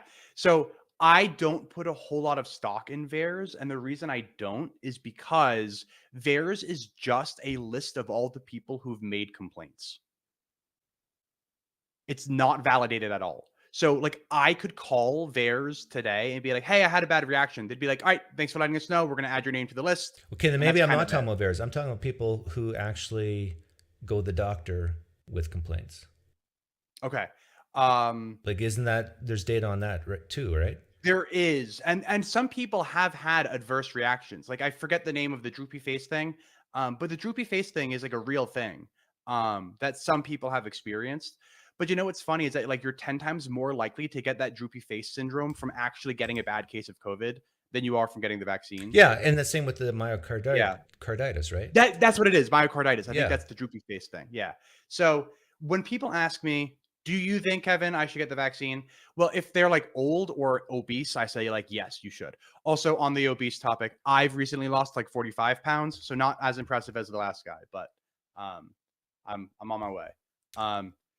But here's like from that thing I just posted earlier, we've got these are there's a list of 20 things here. Pancreatitis, diarrhea, colitis, abscess, myocarditis, pericarditis, coagulation disorder. That's what I think I had. Acute respiratory distress syndrome, acute liver injury, acute kidney injury, encephalitis, and it goes on. Like these are included in that 1 in 800. So 800 people take the vaccine. One person's going to have one of these lists of like 50 things. I'm looking at a phase 1 right now, and it's a meta phase 1 that was published in BMC Medicine in 2021. So not as, I don't know when, it's July of 2021 is what I'm looking at. Yeah, and I'm looking mine at is September of 2022. Okay, so yours is more recent. The thing that I'm looking at here, though, has a less than 0.1% adverse effect rate, which That's one in my opinion, that's 1 in 1,000. yeah. Yeah. So That's so that's close to could 1 in it tick up? 800. That's true. Yeah. But it's my 2 cents, especially for old people and people who are at risk. Yeah, and I agree with you there. I think it's people worth over it. 70 should take the vaccine. Definitely, I would highly encourage it, and I would discourage for people under 30 from taking it. See, and that's where you and I disagree. When people under 30 who are otherwise healthy say, should I get the vaccine? I still say yes, because would you rather take a 100% chance of having a 0.1% chance of something going bad? Or would you rather have I forget the actual like infection rate of COVID, but it's the math just works out to it's the infection rate of COVID versus the serious adverse effect rate of COVID, or the vaccine rate, which would be 1 out of 1 if you choose to get vaccinated, times the adverse rate for the vaccine. I think definitely for people under 30, if this 1 out of 800 is close, like we're not talking about death here necessarily. We're talking just, going to the hospital. If this is close, and what you just said, 1 in 1,000 is like, that's in the ballpark. And if the reward for people under 30 is 1 in 1,000, I think when you're younger, the odds of having a serious event can still be there for a risk, but the real reward, like young people are more resilient to COVID than old people. So I think the risk reward ratio is not there for people under 30, and it's definitely there for people over 70. And then the people in between, I think they should just, neither encourage them or discourage them, let them make their own minds up. And so I think it is there even for people under 30, but it's kind of like the odds of anything bad happening to you either way is so extraordinarily low that when somebody under the age of 30 tells me that they're not getting vaccinated, I don't get all up in their face and say like, what do you mean? Like, you got to buy it so that I get paid. I don't but would say you that. hear it from the beginning when I started the stream? So no, I did miss the first little bit. Okay. So basically what I said is, let's say we vaccinate 4,000 people. And if this 1 out of 800 number is correct, that means 5 people is going to have an adverse event that will lead them to go to the hospital because they took the vaccine. And then I brought up a study that showed, and it's a UK study that showed that in order to prevent a serious event from COVID, you need to vaccinate 1,000 people. To prevent one person from going to the hospital from COVID, you need to vaccinate 1,000. So wait, sorry. So the reward is you save 4 people from going to the hospital by having them vaccinated. And that's a UK study, and I'll link that after this is done. But when I started the live stream, that's what I was showing. So if these numbers are correct, or at least close, the risk-reward ratio is not there. There is more risk than reward. in terms of just people going to the hospital? If I was able to come up with, and I don't have this data offhand, but if I came up with data that had, it demonstrated that the people who are included in that adverse effect of the vaccine list that you came up with Yeah. is like people like hypochondriacs who go to the hospital over nothing versus people who No, got these like are studies intubated. with placebos and everything. Yeah. I'm just saying, like, I'm trying to see, and I know you're reasonable. I'm just Yeah. trying to see, like, what it would take. But if I was able to Like show you that the actual like rate of adverse effects for vaccines is way lower than what a lot of like news organizations present, because they're presenting things like theirs and just like self-reported things. Well, yeah, if you can, basically you're asking me if you could show that the study I'm citing is wrong. Yeah. Okay. Yeah. So I'll definitely look at your study. But as somebody who works in the field, I look at data like this all the time. And from everything that I can tell, I think it's even worth it for people under 30. Although I fully agree that it's kind of like you can't lose if you're under 30. Like the chances of you losing either way under the age of 30 is super, super slim. Well, I don't know if I agree with that, but I don't know if you saw this, but this is a UK study of what they did is they basically took how many people were hospitalized by not having COVID, and then how many people were hospitalized by having 1, 2 doses, and then 3 doses, and so forth. Then they took the rate of effectiveness of the primary and the boosters. And then what they did is they came up with this NNV, which I always forget what it stands for, but numbers of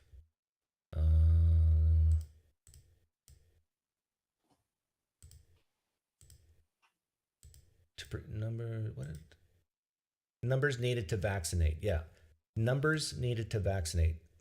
So that's what I just brought up with that reward on my little paint thing. So what this is saying is, from people from the ages of 5 to 11, you need to vaccinate 34,200 kids in order to prevent one of them from going to the hospital due to COVID.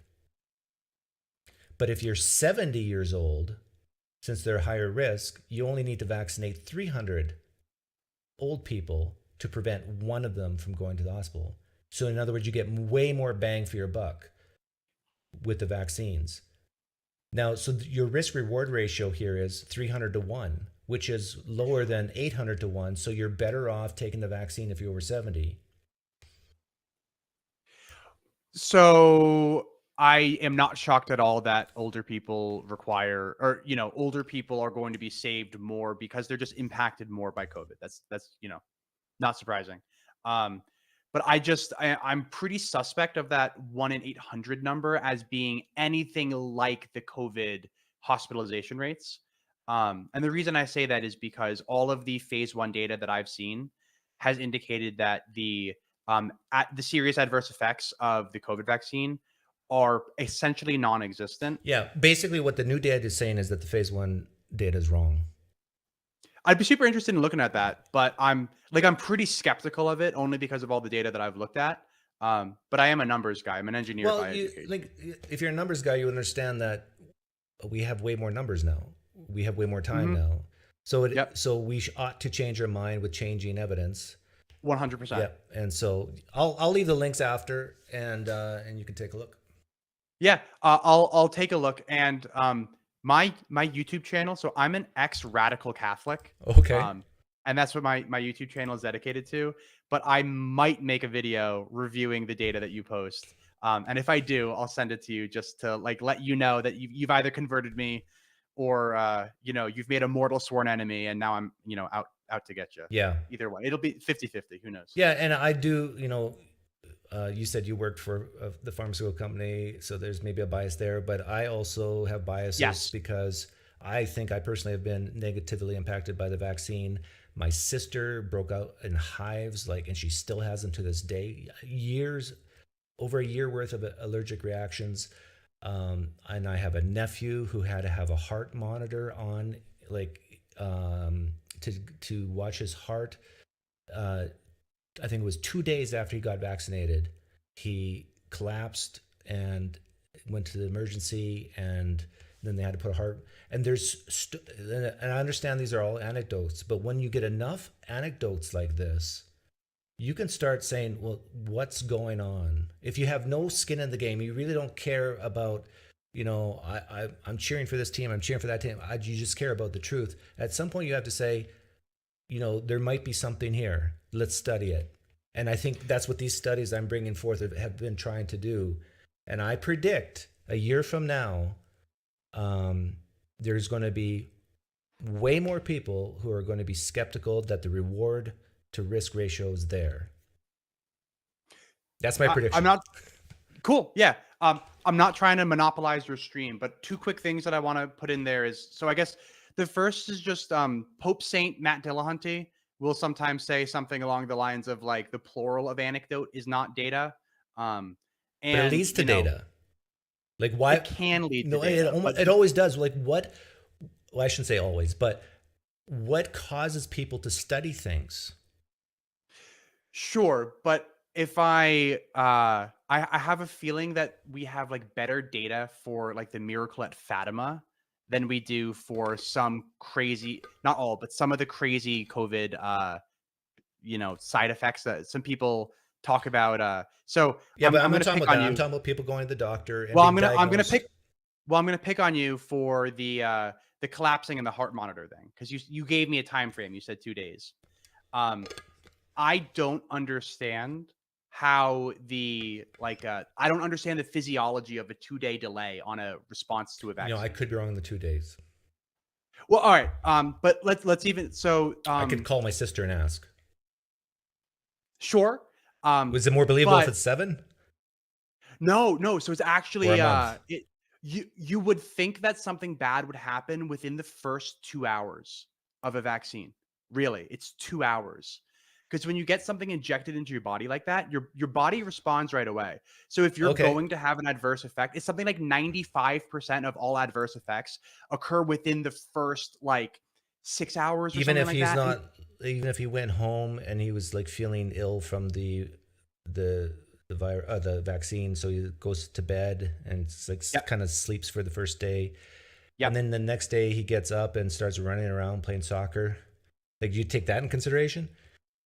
The numbers don't lie. It's like 90 something within 6 hours, and it's like 70 something within a crazy short time. But I mean, it depends on what the physical activity you're doing, whether or not you're going to have I mean, the more time that you put after the vaccine, the chances of just something else being the cause of the collapse is exceedingly more likely. Like, what kind of, there's, so in pharma, we'll talk about DR and IR, right? Like delayed release and immediate release.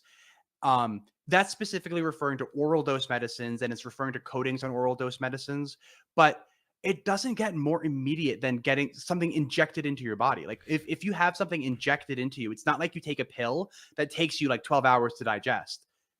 It's like you're getting it injected right into I understand your body. if it's if we're talking about just 1, 2, 3 anecdotes like this, but if you have thousands upon thousands of kids that you didn't have prior to the age of vaccines, the COVID vaccines, that doesn't cause you to pause and go, maybe there's something here? So we would want to look at the rate of kids having these experiences, in 2010 to 2019, and then compare that to and I think they've done exactly that, and they have found a statistically significant difference. I think that's true. I'd like to see the data. I haven't seen any kind of data like that. Have you looked for it? I mean, I look at clinical trial data every day. Now I haven't looked specifically at COVID data in a year. So this is, I think, the main difference is because we have a year more data now. But why wouldn't the vaccines have been causing serious adverse effects in 2021, but then they started causing serious adverse effects? They did in 2020, but just at different rates. We're quibbling. We're not quibbling that whether there was adverse effects or not. We're quibbling to what extent. right? Right, but the rate of adverse effects you would expect would remain relatively constant. Sure, the total numbers would increase as we increase the Right. population of vaccinated people, but we would expect the rate to remain somewhat constant. Well, maybe not. You got to, maybe the sample wasn't representative of the general public. Sure, but we're not talking about like 100 people I in know. a I know. phase 1 study. You know, But but I'd be shocked. I'd be very surprised if the rate changed drastically. Like that would. I'd be very, very surprised. there's so many people from the CDC and from medical institutions who are very skeptical about the vaccine now, because at first it's such a political thing, and it's so sad that it's a political thing. I agree that people are scared to even question the vaccine, and to me that's nuts. 100% agreed. So, you know, here I am defending the vaccine. But I do think it's wild that some of the people who are like on my team would not even listen to this conversation because they're like afraid of hearing somebody try to make the opposite case. And I think that's crazy. So, you know, I'm with you there. It's important to have the conversation. And the thing is, you know, if we want to get to the truth of it, and we're both agreed, and almost everyone's agreed, that the vaccine definitely is great and has that benefit for 70-year-olds plus, and that's the people that's killing the most. Like, that takes care of 90% of the disputes. I mean, it's like, it does. Yeah, this is okay. Almost everyone's agreed on that. It's like, should we be vaccinating 12-year-olds? That's the real question. Should we be shutting down schools? That's the real question. But we're agreed on the stuff that really matters. Mm-hmm. And for the record, I do think that things like just getting 8 hours of sleep every night is like way more important than actually getting vaccinated if you're under the age of like 50. Like, it's crazy what like getting 8 hours of sleep versus getting 6 hours of sleep will do to your immune system. Things like just having a healthy diet. So is Delta still a problem? What percentage of COVID cases are Delta nowadays? I don't know. I haven't looked at the It's data close to zero, right? In the United States? I don't know. Wouldn't be surprised if it was like 10% or something, but it could be zero. And Omicron mutated from Delta, correct? Yeah, I think so. Yeah. Because I was talking to the other caller, and it seemed like he was questioning me on that. I'm going, what?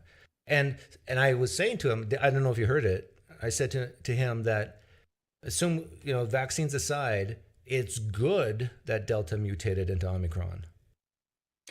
I don't know if I'll say good, but I'll say it's better. Better, right? That's what I mean. Yeah. Because like I'd rather not have it at all, right? Like no virus is better. But if you're going to have COVID, you want Omicron. Yeah. So I'll say it this way: in a sick way, it's good that we had so much mutation, because in hindsight, it led to a less dangerous form. Yeah, and it's kind of like the Black Plague from the 1300s or whatever. Like, it never really left. It just mutated into something that is not lethal, because these viruses don't actually want to kill their hosts. They want to just reproduce. And so like the virus wins if you don't even know that you have it. Yes. And so that's what COVID's going to do that. Like, we're going to stop talking about COVID one day because it'll have mutated into something that is equivalent to or even less severe than the common cold. We basically are already there. Like, people, pretty much. Yeah, people already don't care about COVID. But what people are still talking about is the vaccine to COVID. But like, people get COVID every day now, and like, whip-de-doo. I'm not gonna lie though, I got COVID. I felt like I got hit by a truck, and that was after getting 3 vaccine doses, which is supposed to. I know. And it's supposed to give you like an easier time. Like mathematically speaking, you are going to have less severe symptoms if you've been vaccinated versus if you've never been vaccinated. But maybe I'm a baby, but I felt really bad. Yeah. I had like a 102 degree fever for like 48 hours. And like, I just felt really, really crummy. I never take time off of work, but I took a day off of work. Yeah. And I'm glad you said that, because I think it's very important to remind people, just because you've been vaccinated doesn't mean you won't get COVID, and it doesn't mean you won't feel really crappy from COVID. It will just help you not have it as severe. So in that, And even then, people who are vaccinated will die from COVID. Like, it's a numbers game. People. So yeah, I lost like a great uncle. My great uncle was like 95 or something. But he was vaccinated. He got COVID and he died. That's not super surprising. The dude was 95. yeah. Well, he deserved to die. Yeah, it was his time. Yeah, he's a bastard. No, but people are going, like, vaccinated people are going to die, and the more people that we have vaccinated, the more vaccinated people will die. Why? Because it's just it's a pure numbers game. Sure, the percentage of vaccinated people over the age of 70 die at rates that are significantly lower than unvaccinated people over the age of 70. Like, it's very, very effective at preventing death, but it's not going to prevent death 100%.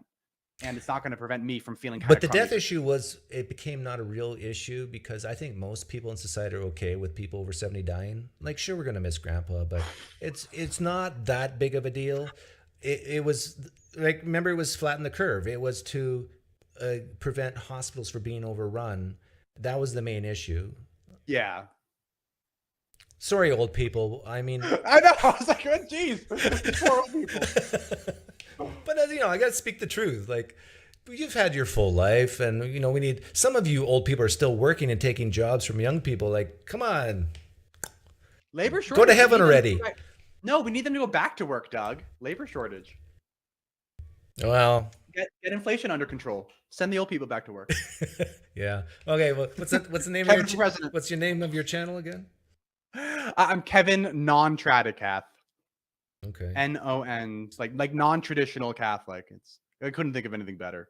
So you watched my other channel and that deconverted you? Yeah, pretty much. You and believe it or not, I called myself like a strong atheist for a long time. I call myself an agnostic now, but only because the kinds of Catholics that I interact with are like the real philosophical kinds who want to try to ping me on the philosophy textbook definition of atheism. So I call myself an agnostic just to get under their skin. It normally works.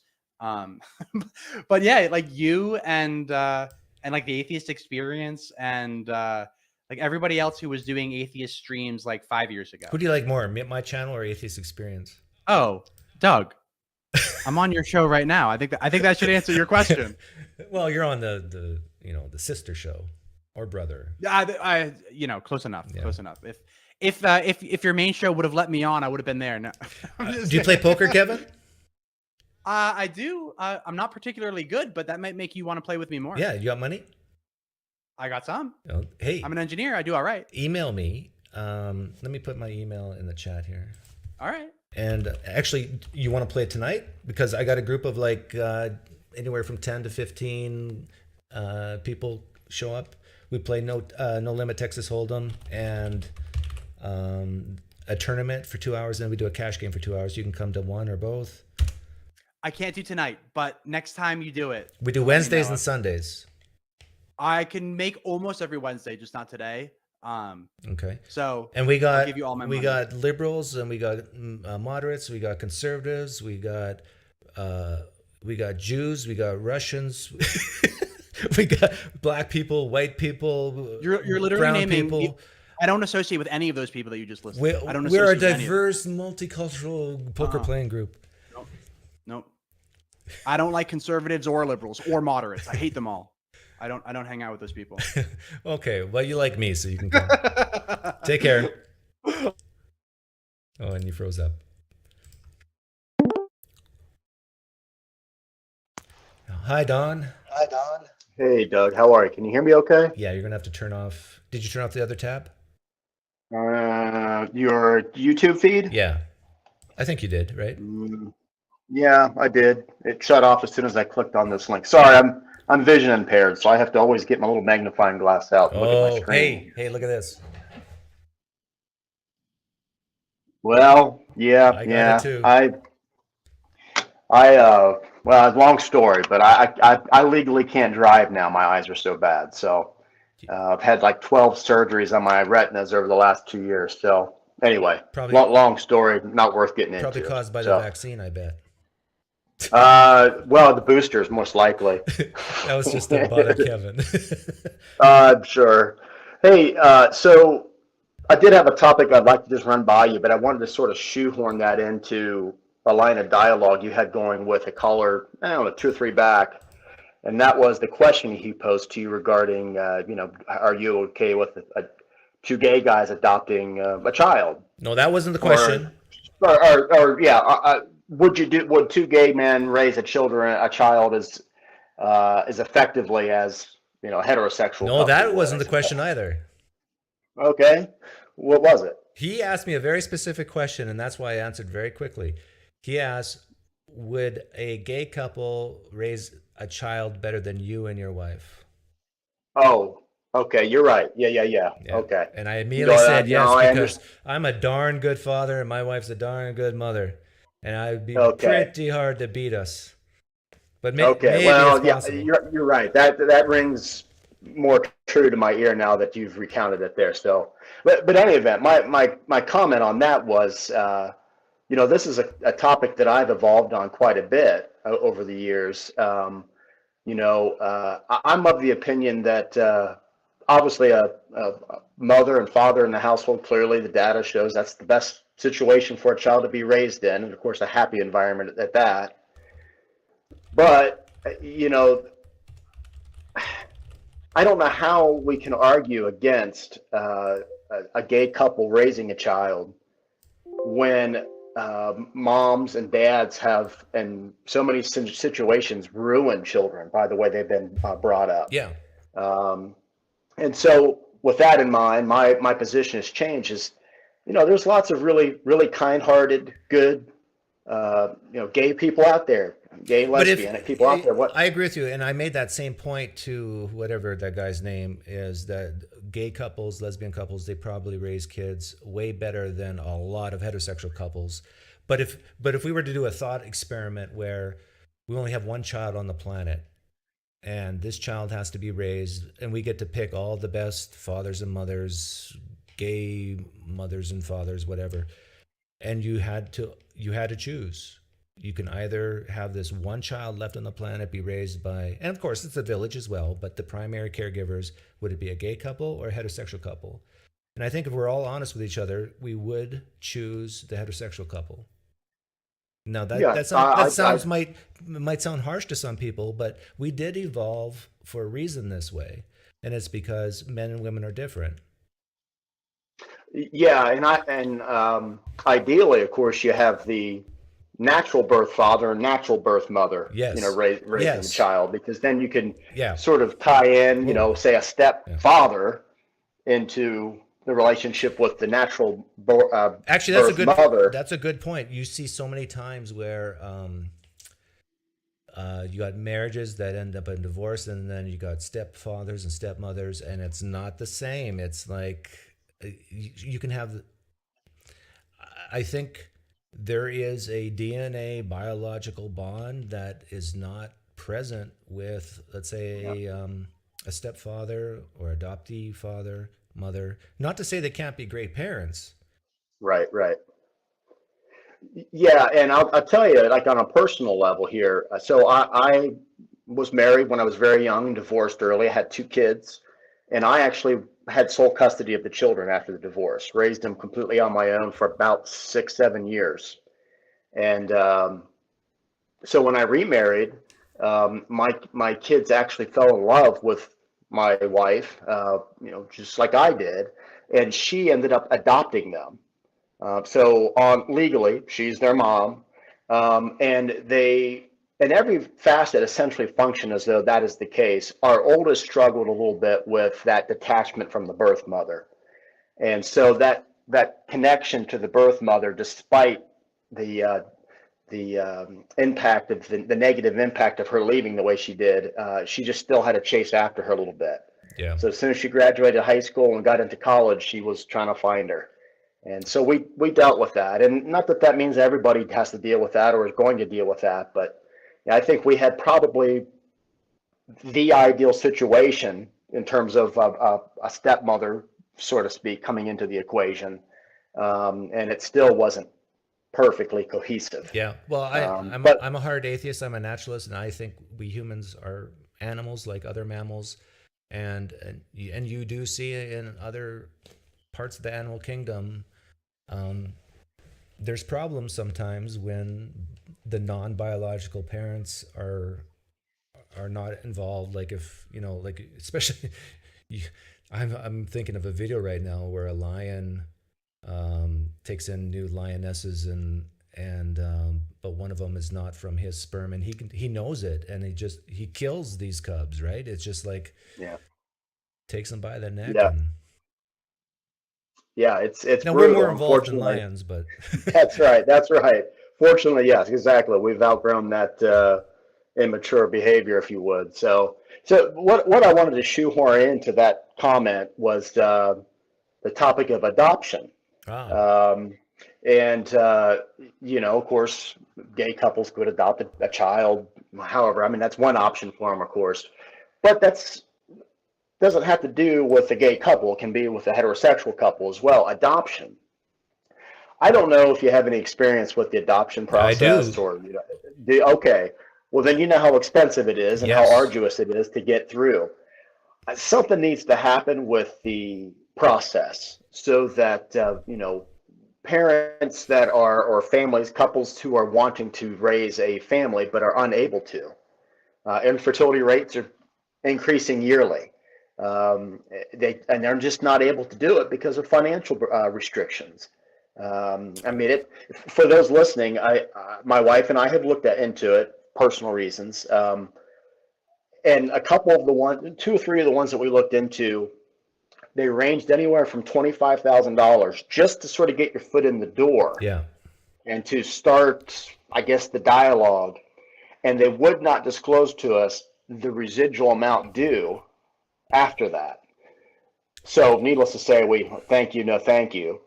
The third company that we contemplated, it was nearly $80,000. Yeah, it's more expensive. It's more expensive than in vitro fertilization. That's right. In vitro is about 25. You know, so yeah. So I mean, needless to say, only a select few families out there can afford to do something like that, and it just tears my heart out thinking of all these children that are, I don't know, foster care, orphanages, whatever, and there's these families out there literally dying to take them in, but can't. I don't know what the answer is. The fix, I don't have no idea what that answer is, but I sure would love to see politicians talk about it more. Well, for the adoption issue, one way you could make it cheaper is for foundations to come up with like charities that would help pay for these type of things, even GoFundMe accounts. Like, I understand why it's so expensive, because you just don't want anybody adopting, right? You basically want to go back through their history to the time they were 5 years old. You want to see if there's crazy uncles out there that might come in and do harm. You want to know everything you can know, so these children are put in the best possible environment. And so that's why it's so expensive. But the real issue, and you've probably heard me say this before, is like the foster care is horrendous. The system, it's the parents of these kids who end up in foster care are just crazy a lot of times, like clinically insane, are going through addictions. And if we could somehow prevent them from reproducing, I mean, the world would be such a better place, because I've had some experience in the foster care through friends, and anybody who's worked in that industry, I don't know how they do it. They must weep every night, because it's just terrible. These kids being thrown from house to house, and then have once in a while meet their biological parents who are just a complete and utter mess, and visit them in jail, and it's terrible. Yeah, and I tell you, that's another thing. I don't know how you fix it. Is there's like an incentive for a household to be foster parents. Oh yeah. Which, on one hand, I get it. I mean, I get it. It's not a cheap proposition to take in a child. I get it. On the other hand, some households use it as a base of income. Yes. And my wife works in the industry, healthcare industry, so she has weekly to monthly dealings with foster parents coming in and whatnot. And so it's very, very tough to see. Of course, she doesn't tell me everything because she's not allowed to, but just kind of venting for a quick second. And the thing is, when you adopt from a foster program, you got to really commend the parents who do that, because you know you're taking in a child that probably has a lot of issues and a lot of problems. That's and right. so it's going to be a lot more work. Yeah. Well, but that's the thing, is that to me, I don't know what the evidence is for this. So this is more of an emotional comment, and I hate emotional comments, but emotionally based arguments, I should say. I think that when you are doing it for the wrong reasons, and you're doing it to have income coming into the household, you're probably not doing what you're supposed to be doing with those funds. Because from what I'm understanding of it, there's a checks and balance for the welfare of the child, but it doesn't go beyond, like, are you putting them in extracurricular activities and things like that? Are you getting them tutoring? None of that is part of the equation from my understanding of it. Needless to say, I could have the absolute wrong understanding of it, but so yeah, I think you see where I'm going there. I mean, it's well, no, I know exactly where you're going, because when I lived in Manitoba, Canada, in my church, there was several families who were farmers but could make ends meet, and so they took in 3 or 4 foster kids, and they got paid, I don't know what, something like $500 a kid per month from the Canadian government, and that's how they survived. Yeah, it's a sad situation all the way around, and so.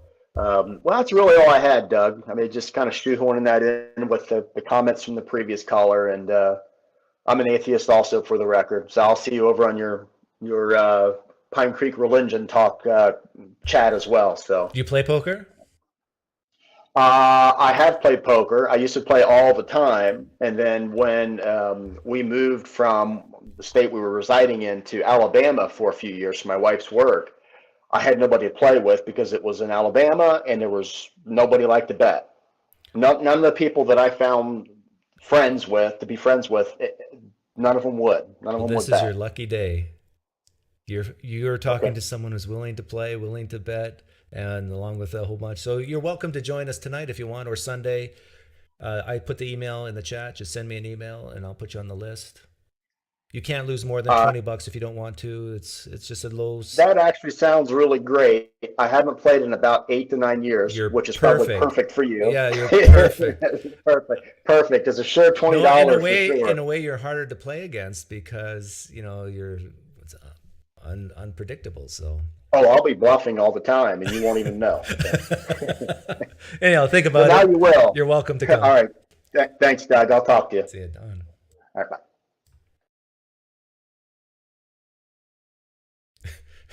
I just looked at the live stream chat, and the first thing I read is how many kids can a 50-pound bag of dog food support?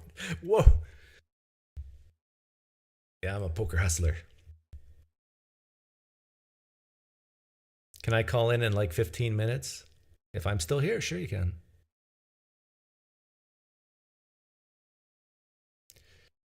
My wife is a teacher and cannot legally talk to me about suspected abuse. Yeah. My wife's also a teacher, but I don't think she's mentioned that she can't say things to me legally. We're one flesh. Rick, we're one flesh. What she knows, I know. What I know, she knows.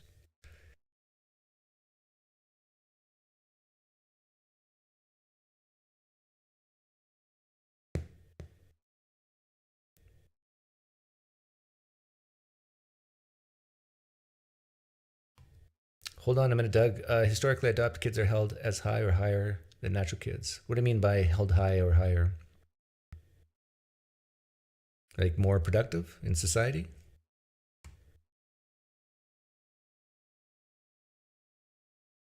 Abortion needs to increase. 500K foster home children wait for parents. Hey, Chuck, there's something we agree on. But my main thing is if you're gonna, it is better not to need an abortion. This again is part of the feel sorry forism. We can't expect people not to put penises in vaginas. We can't expect that. Yeah, you can.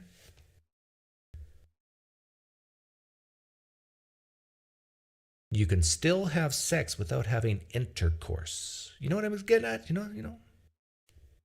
You can still reach climax without having intercourse. In fact, I think most women don't climax through intercourse. Is that true? Someone fact check me on that. Who here has slept around a lot? Can you give me some anecdotal evidence?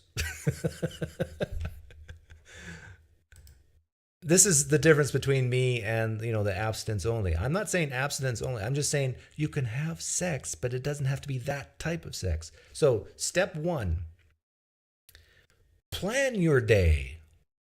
8 a.m., go for a run.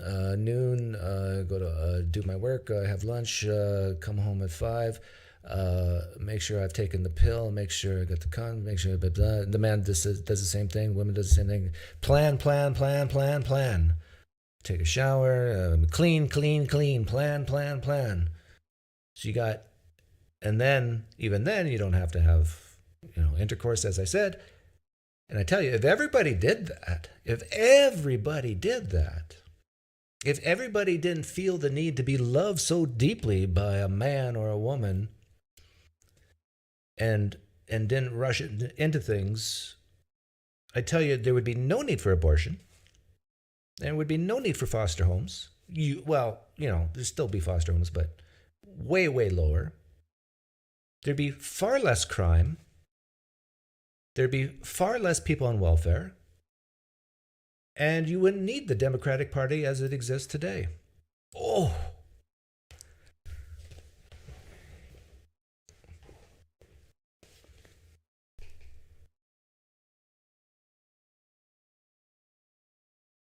Well, the reason why foster and adopted kind of got squished together, Rick, was because some people in foster homes are adopted. Coitus is overrated. Actually, you know what, Boris? You're kind of right. If coitus means intercourse. In fact, is there data on that? What percentage of women orgasm vaginally? Well, no, I should say through intercourse, right? Okay, yeah, it's the same thing. 90% of men, 50% of women. Whoa.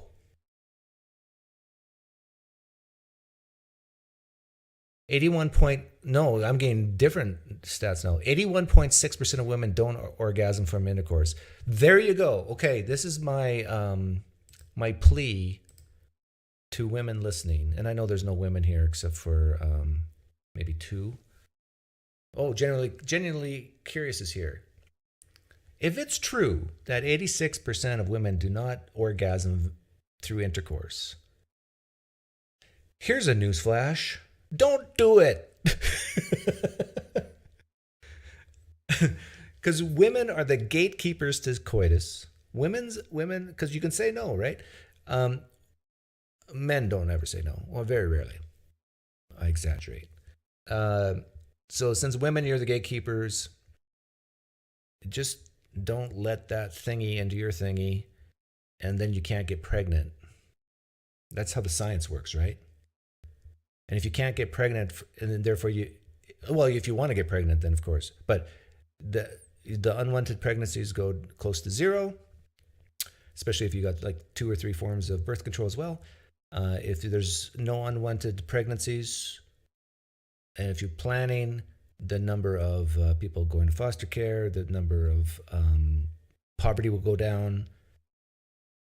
But it sounds like, Doug, you're just talking about personal responsibility now that can solve a lot of the world's problems. And I don't like that. I like big government to make me feel good and hold me in their arms and say, everything's going to be okay. Shh, shh, it's okay. We got your back. You have all the coitus you want without planning, and we will take care of you.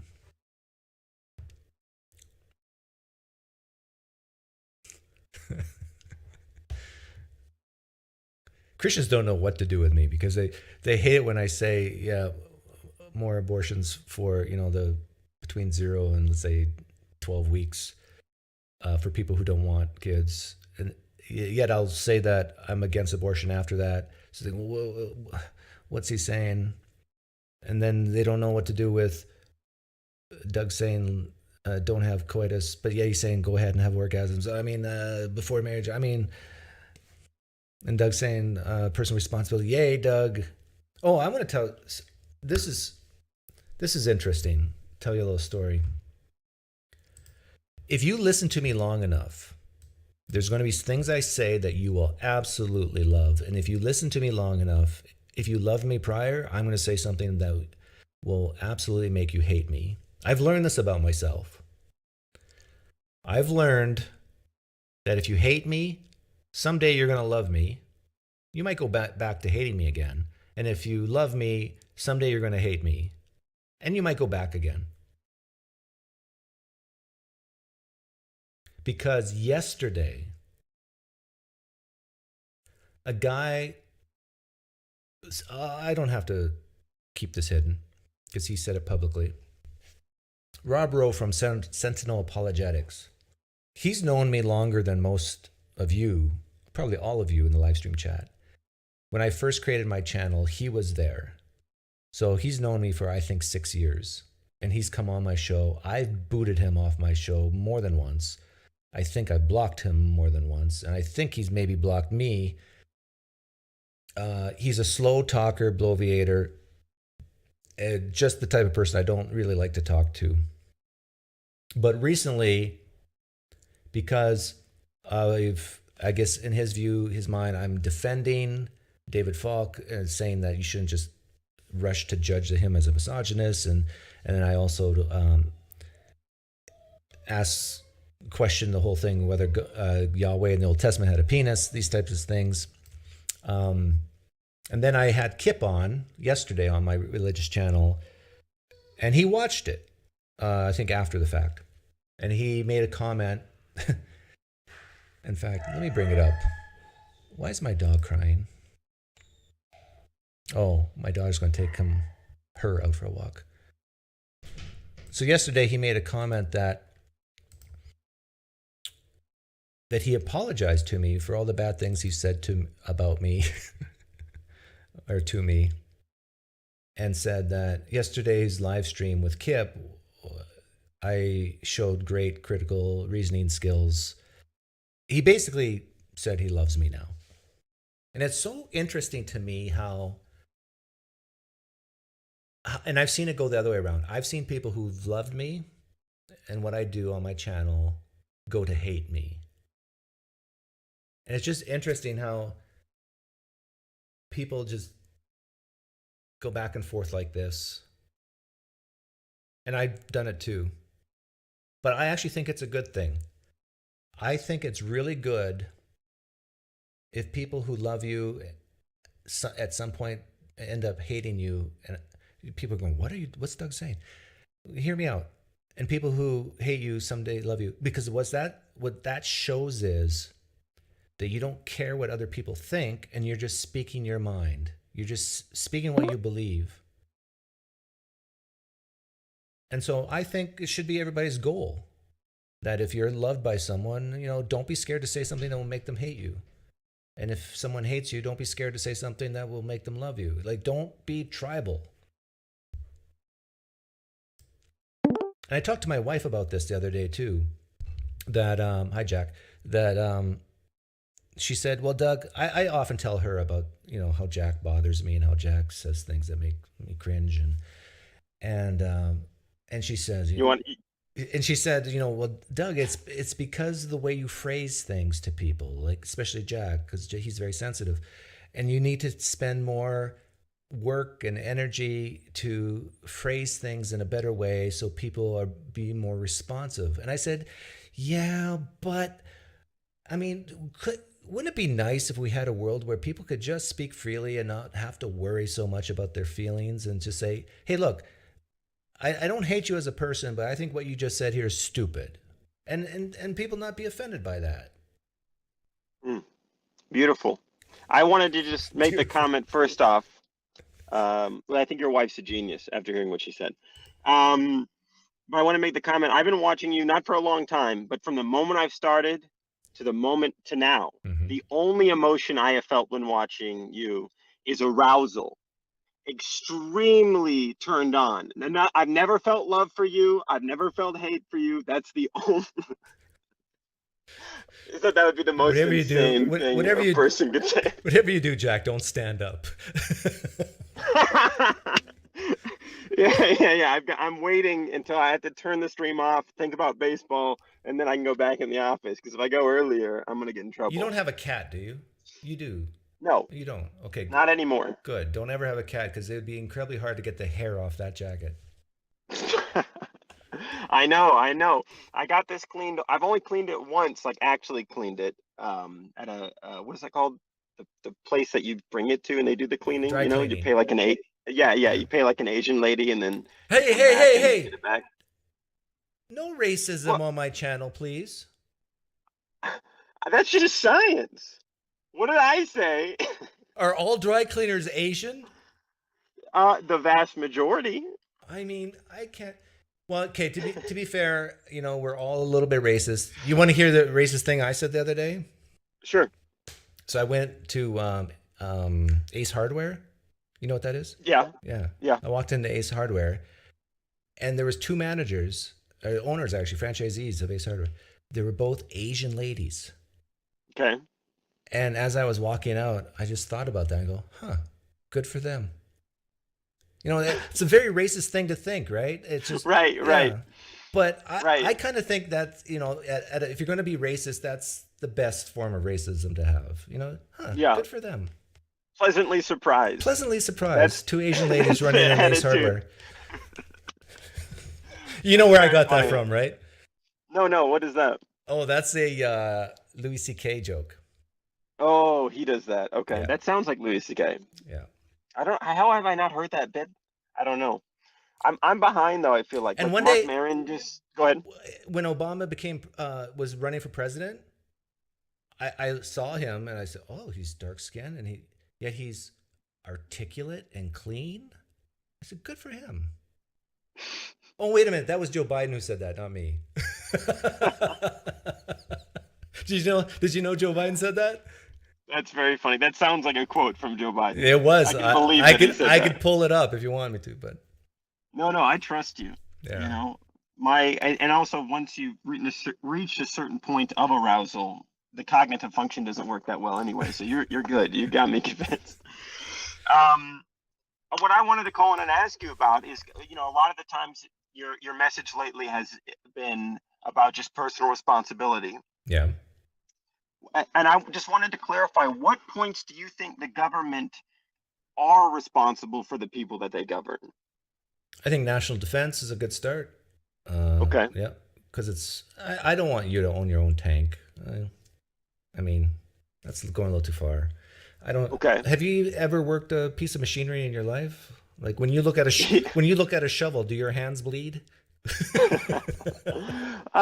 I wouldn't call a shovel a piece of machinery. Well, it kind of is. I've driven forklift. You have?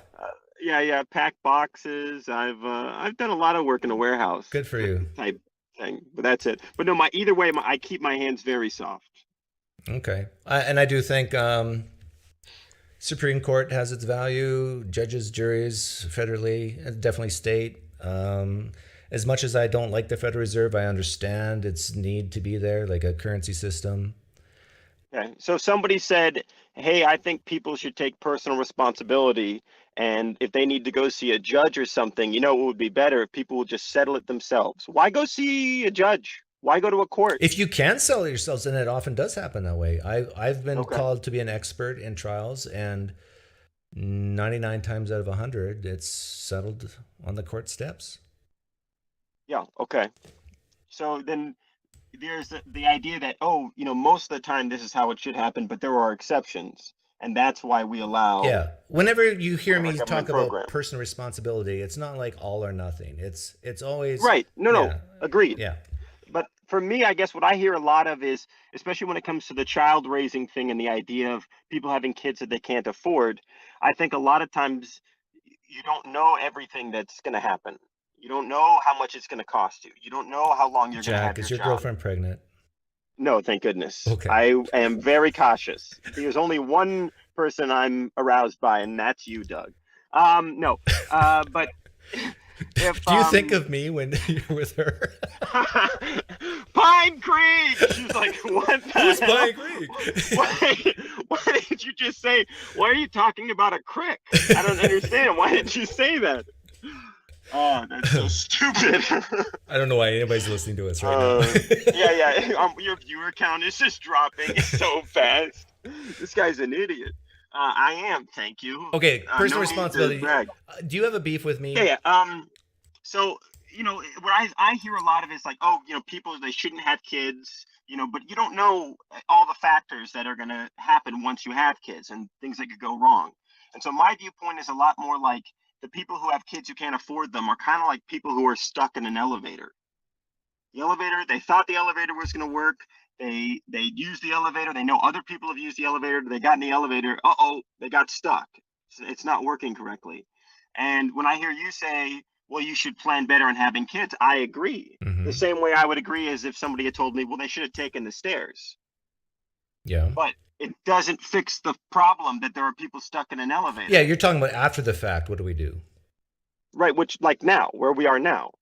Yeah, and so I would say here and now. I would say if a person's pregnant, if a woman's pregnant, and you caught yourself being too woke. Oh, I know. I mean, you just had to correct yourself because your audience just saw. Only women can have children. And if that offends people, you can go cry in your room for 2 hours. Because I define woman as an adult female, biological female. So anyhow, based on that definition, that's just science. Only women can have kids. So if a woman finds herself pregnant and doesn't want it, I am totally okay with abortion as soon as you find out, and not a day later.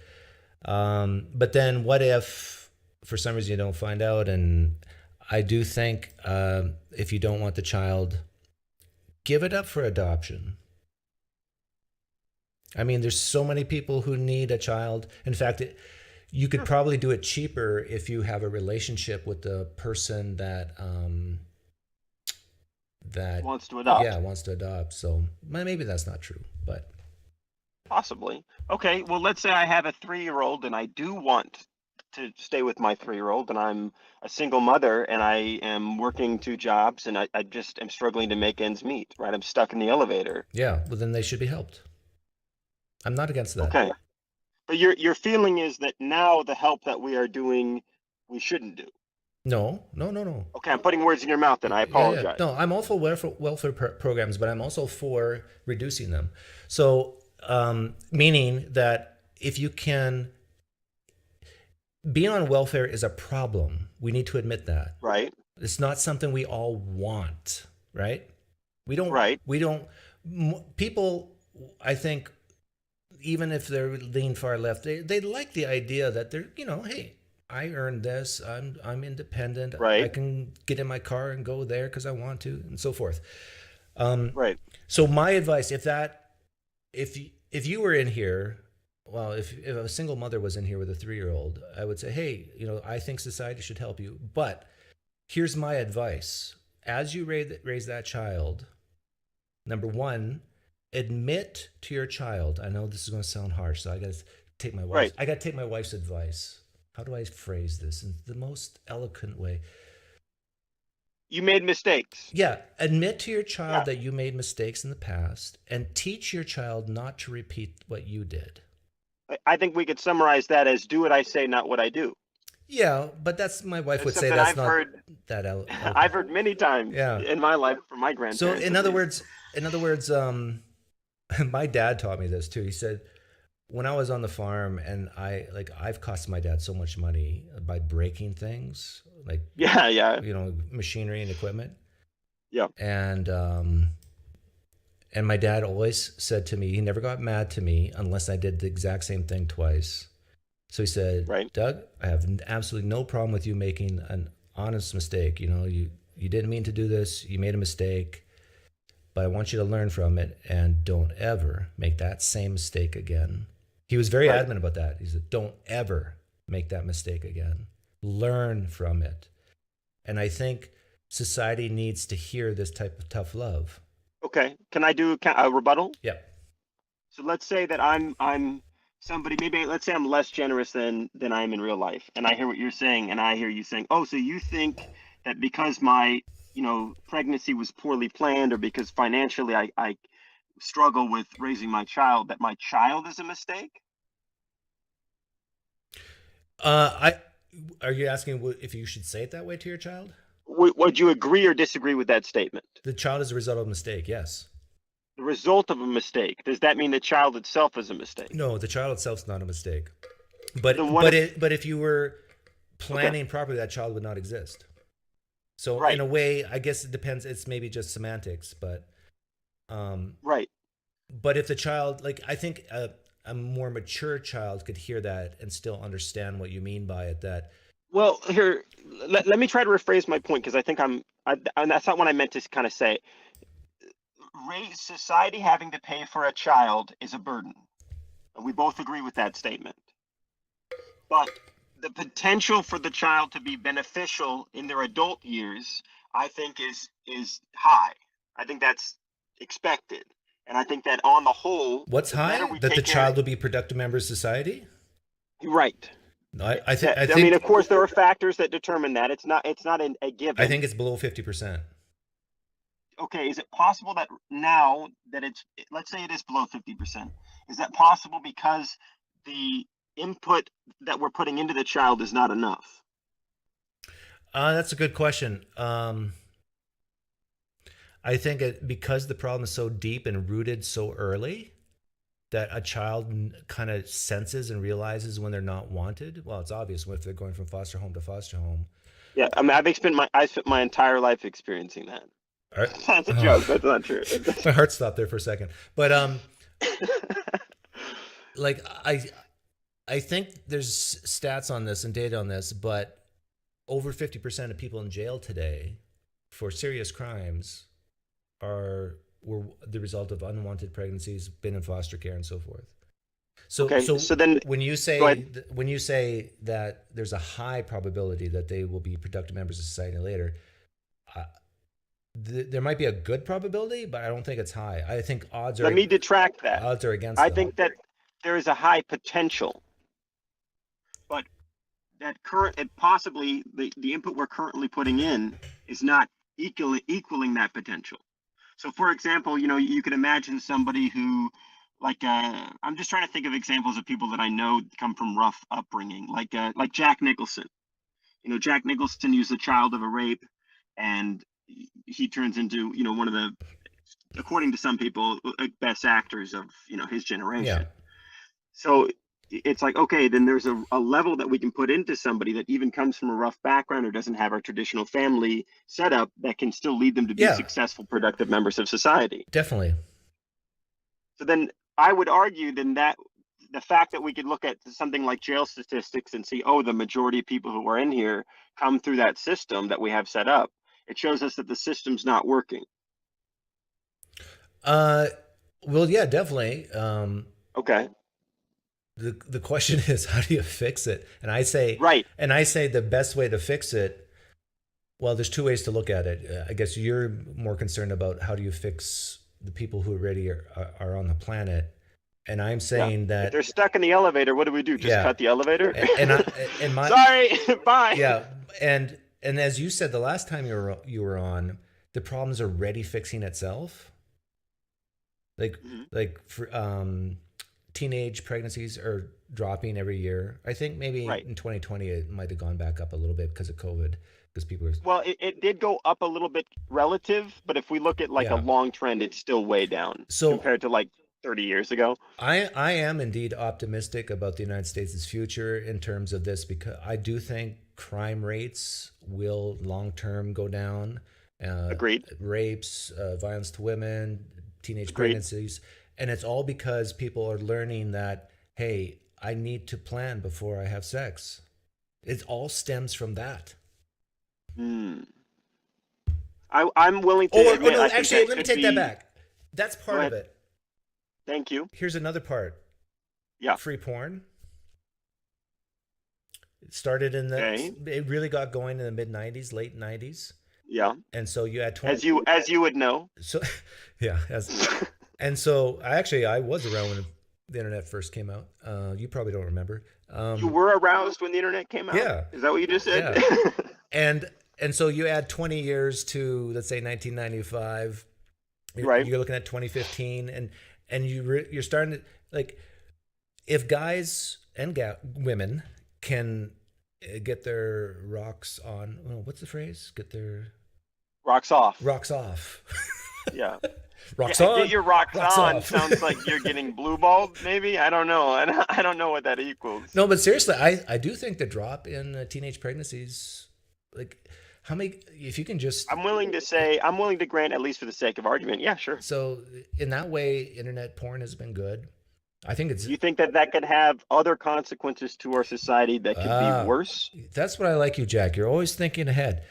Yes, because now kids nowadays have no idea how to communicate while looking someone in the eye. I mean, they're always on their phones, always social media. Yeah. They don't. When I used to do a bit about that with Halloween, because like when I was a kid and I would do Halloween, every house you go to, this is what I'm dressed as. Thank you for the candy. You have like a script you essentially say. And then now when I'm handing out Halloween candy, kids come up to me and I'm like, "Oh, what are you dressed as? Are you Spider-Man?" And they're like, yeah, just take the candy and run. Like when I homeschooled my kids, me and my wife, until grade 6, and part of the homeschooling was taking them to the store and forcing them to talk to the tellers, taking them to the bank, forcing them to ask the bankers questions, forcing them to interact with the humans. You had them ask the tellers questions. There for you. How much you got in the vault? Questions? Yeah. Okay, honey, just hold this gun very still. And even my daughter, she's very shy naturally. She still struggles with it, but I think she's better than most. Like she's never been into, I got to have an Instagram account or anything like that. She's more stable than the average teenage girl because she hasn't done social media. So do you think the net benefit of suppressing or decreasing population is higher than the net loss of social ability or maybe other factors that might come from a decreasing birth rate? Well, now you're going to get into like the economics of it. That's what I care about more. And the who's going to change your diaper when you get to be 75 years old, right? Uh-huh. Have 3 kids. Wait. And hope one of No. After you get married. Okay, go ahead. After you get married to your fiance, you're engaged, right? Wait, you're giving me personal advice? Yeah. I thought we were talking about a hypothetical. Let's keep it. Why are we putting Jack on the spot? Let's keep That's it not real. what this is supposed to be about. Jack, you need help, and I'm here. Go ahead. You need help, and I'm here to help you. Okay. The help I need, you can't provide. But you are getting married, right? Yep. Okay. To what I hear, a lovely woman. Normally, people say congratulations, but go ahead. Well, have you set a date? Yes. Okay, congratulations. And that means have you bought a ring? Thank you. Yes. Okay, so it's real. Have your 3 kids, and then hope one of them will change your diaper when you hit 75, and don't worry about the economy. But what if I think about the advice Pine Creek gave me, and I think, well, I want to make sure I'm financially responsible before I have those 3 kids? Okay, good question. Well, first of all, do you want kids? Did you just fart? I wish I had, because that would have made that face not seem as harsh. I really don't. I mean, maybe. I think that there's a lot of responsibility and beauty that can come from having kids. And I think that there's a lot of positive things about having kids. But do we really want more people like me? I think we could both agree. Yeah. Probably not. Yeah. What? I want more of you. You want it? Cut the stream. Cut the stream. No, I was gonna say because then I can have more people playing poker. Yeah, more suckers. No. Other than the fact that I'm a sucker, I feel like there's Jack, not a lot of positives. I think you'll make a great father, but if you don't Thank want to you. have kids, then definitely don't have kids. And where I'm is maybe. And personally, maybe. And to your question of well, what if I can't afford it? Yes, that's probably one of the main factors of whether or not you should have kids, is if you can give your kids the best possible chances of succeeding in life, and in this world that translates to money. So my rule of, what state are you in? The worst one. California? Yep. Okay. Get married and move to North Dakota. Oh. Okay. South Dakota. I would rather have kids than move to any place that says north or south. Tennessee?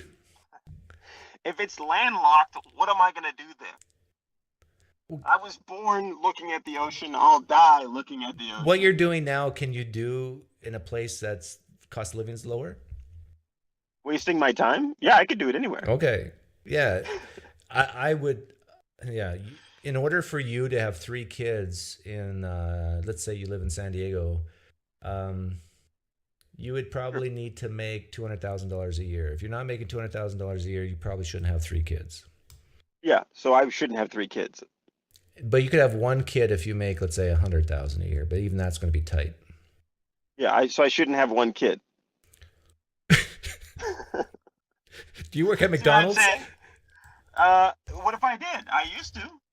Well, no, there's nothing wrong with working at McDonald's. In fact, except you shouldn't have kids if you work at McDonald's. Right. Doug. Right. Doug Pine Creek quote. I actually think if you're a teenager listening to this channel, but you're definitely not, and you work at McDonald's, I look like one. What are you talking about? You should work as hard as you can at McDonald's. Be early, stay late, and people laugh when I say this, I think, but you can actually move up in McDonald's and get to the point where you're a manager and making like 100. You could become a supervisor at McDonald's and make like 120 a year. What would be wrong if we lived in a society where people who worked flipping burgers at McDonald's were financially stable enough to have children? What would happen? Inflation. Okay, so you're saying if we did that it would destroy everything. Inflation would get so high that there would be no way to function. Yeah. Okay, so what causes inflation, right, is there's more money being made, right? And then your dollar becomes less valuable. Right. Basically, well, you would need, in order to pay, let's say, someone in San Diego to afford 3 kids who works at McDonald's, according to my algorithm, right, they would have to make, like, say, $150,000 a year working at McDonald's as flipping burgers. You know how much the burger would sell for then in order to justify that wage? You'd have to charge a Big Mac like $50 for a Big Mac. Okay, so your imagination, you can imagine either we print more money to give to the person who works there, or we have to raise the price of the burger. Yeah. What if we just made it cheaper to live in San Diego? Yeah, well, then basically, in order to do that, you would have to put in price caps. Okay, so what if we put in price caps? You could do that, but usually when you do that in history, and I think it was even tried in the 70s with... You mean when Nixon did it? Was it Nixon or was it Carter? He did wage stop and price stop. Yeah. To prevent inflation, and it worked, as far as I know. I mean, we're still here, so on some scale it worked. I'm thinking of the inflation of Carter. Was that in the late 70s? And then there was like long lineups of cars. I think that's the right time. So I don't know basically, Carter. It becomes a supply problem. He didn't say anything crazy. Why would I know him? I got a peanut farm. That's all he said. When the government steps in and starts dictating the prices of things, what happens is you tend to get huge demand supply mismatches. Okay. Because, for example, too many people want to be able to have kids. So let's say is what we would say. Let's say it costs $50 to make a burger. Sure. Because you want this person to have a nice living wage and have 3 kids, and the government says, "Oh no, $50 for a Big Mac's too much. Let's make it 5." Okay. Then, number one, the McDonald's operator will probably go bankrupt. Right. So, no, I understand that. I already Okay. can, not to cut you off, but I get that. But what I'm saying is, what if we instead said, oh, we want somebody to work at this McDonald's and flip burgers. So we should probably offer them a wage in which they can live a life on, like have a kid. Yeah, well, that would be called a utopia. Right. So people are pretty good at gauging value. So Are they? no, well, in qualitative sense. So for example, if a person who flips burgers in San Diego makes $150,000 a year and can afford a nice house, 3 kids, all that, what should a brain surgeon in San Diego be paid? $150,000 a year? Why, if you do a job, why should you be paid different? I guess let's start with that. Yeah. Why should a brain surgeon be paid more than someone who flips burgers is your question. Yeah. And I think What would your answer be? Because one has more at stake, people's lives, and the other one just has a piece of beef on a bun. So then by that, we should think like, okay, like a nurse should be making more than like a computer programmer or like a video game designer. In general, if you yeah. design video games, you should be making less money than a nurse. Yes. With the metric of saving lives, yes. But if we looked at that and we found that wasn't the case, let's just say hypothetically, I would say most why do nurses you think do that make might more be? money. You get always the small exceptions where the game hits big, Right. right? But in general, I think if you take the average wage of a gamer programmer, I don't know what it is, but I doubt it's more than the. Okay, well, let's take away the game. Let's do something we can both agree, like a Hollywood exec. A Hollywood exec does what? He makes sure that Chris Pratt his name is on top of the billing. He makes sure that the red carpet is out on the show, and that's about it. You know what I mean? That he doesn't do much else. He just shows up and says, "Okay, we're going to make sure this happens. Here's some money." Somebody else goes and does it. Do you think? I mean, I would guess that they make more money per year than a nurse. Oh yeah. Anywhere. Well, I don't know. It's like only the big studio execs would. There's a lot of small studios out there that are probably the guys are almost bankrupt. I would only challenge that. I mean, one, I live in California, but two, really, there's 5 major studios that have gobbled up a lot of tiny studios. So you're right. I bet you that if we looked, we could find that there are little studios with little studio execs that are trying to do stuff. But normally that little studio exec is also a director or a writer or an actor. Right. They're not. We're they so don't deep just in the weeds. executive produce. We're so deep in the weeds right now. I mean, my general point is this. There are different jobs in the world that have a hierarchy of value amongst humans. And I know that that might sound cruel to people. But, no, I agree with what you're saying, but don't you think that hierarchy is something that we made up? Well, it derives from humans, definitely, but that's not to say there's not a good reason for it. Like some jobs have more risk, like being an underwater welder has more risk. So they're paid more. And so we see these things, and sure, there's mismatches of what people think, they should be paid more, they should be paid less. But in general, I think most people have a good idea that not everybody should be paid the same. Okay, sure. I guess from where I'm sitting, I agree that people shouldn't just receive the same wage, and whatever you do, it doesn't matter. You all receive the same. You all look the same. Of course, I don't support that. But I guess for me, the concept of what people, because it was German. Oh, I thought you did Asian. No, that was German. Oh, then it's okay. Very poor. Thank you. We don't care about. Nobody cares about Germans. People we're allowed to make fun of German, Irish. They're open. Your German accent's bad when it sounds Asian. Yeah, that's true. That's true. Hey, I'm not an impressionist. What can I say? But the way that we evaluate what people are worth and what they should receive, to me, it doesn't make sense based on anything I've heard. Because the idea is, well, if you receive more education, then you should be paid more. Well, I think we can totally come up with examples of where that doesn't happen. Or what you do saves more lives. I think we could come up with, like, an ambulance driver makes freaking nothing. You know, I could find examples. Anybody can drive a car. That's not. Look at you. Yeah, and it's not stressful or anything. It doesn't. It's a great job. Everybody who does it says they love it. They say they have a great time. They should just do it for the pleasure. Jack, who needs to be paid? You understand. You know that people are not worth the same fiscally. Right. Yeah. So what's the problem? I completely disagree with the way that we currently set the values. Okay. Yeah, on certain items, but I think even intuitively, you know, take any job and say someone has 10 more years experience, all else being equal. Mm-hmm. Okay, but one has more experience than the other. In other words, has done it longer, knows. Yeah, I got it. Yeah, they should be paid more than someone in that same job, right? Who's just started working there. I'm fine with that. Yeah, so you know that not all people are equal.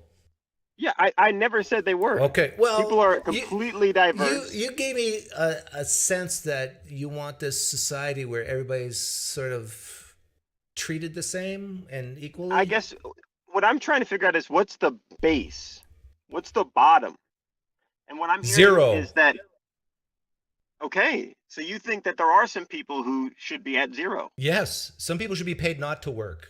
That's how much of a liability they are. And it's called, wow. Yeah, no, I'm serious. There's some people that you're better off paying them to stay home because once they leave the house, trouble happens. Like Mr. Bean. Exactly. It's like they work at a restaurant and by the end of the day, they've crashed 100 plates or, you know, they just, like, here's an extreme example. People with IQs of 75. What are you going to do with them in society? There's certain things they can do, like make candles. And there's actually a place in my hometown where I was raised, or I was on a farm, but the closest town, where that's what they did. They know how to take a wick and put it in wax. But you know, there's an extreme example where you just can't pay them the same as a policeman or a teacher. But couldn't we pay them something more than zero? Well, yeah, they were paid more than zero. Yeah. But what I heard from you is when I said, "Well, what's the bottom?" and you said zero. No, but like the idea that there are some people I'm talking about receive... I'm talking about the extreme example that where someone has a history of whenever they're hired, they cost the employer money. I mean, more than they have negative productivity. Do you believe that there are people who are out there that there is no place in society for them to be successful? Financially, yes. Okay. So do you think that is because... I would admit that's very low. Right. Well, no, let's say it's even just 1%. Well, it'd be lower than that. Would you say, okay, let's say it's 0.5%, whatever number you want it to be, 0.25%. Would you say that is a sign of the society or that's a sign of the person? Like what is that more telling about?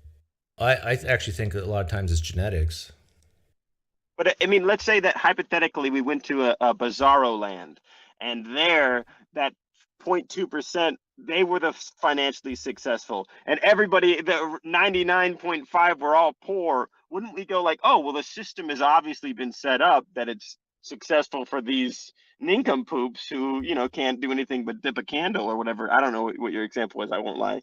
But, you know, they're not able to be successful in our society. So this society, you know, they've set it up to be opposite.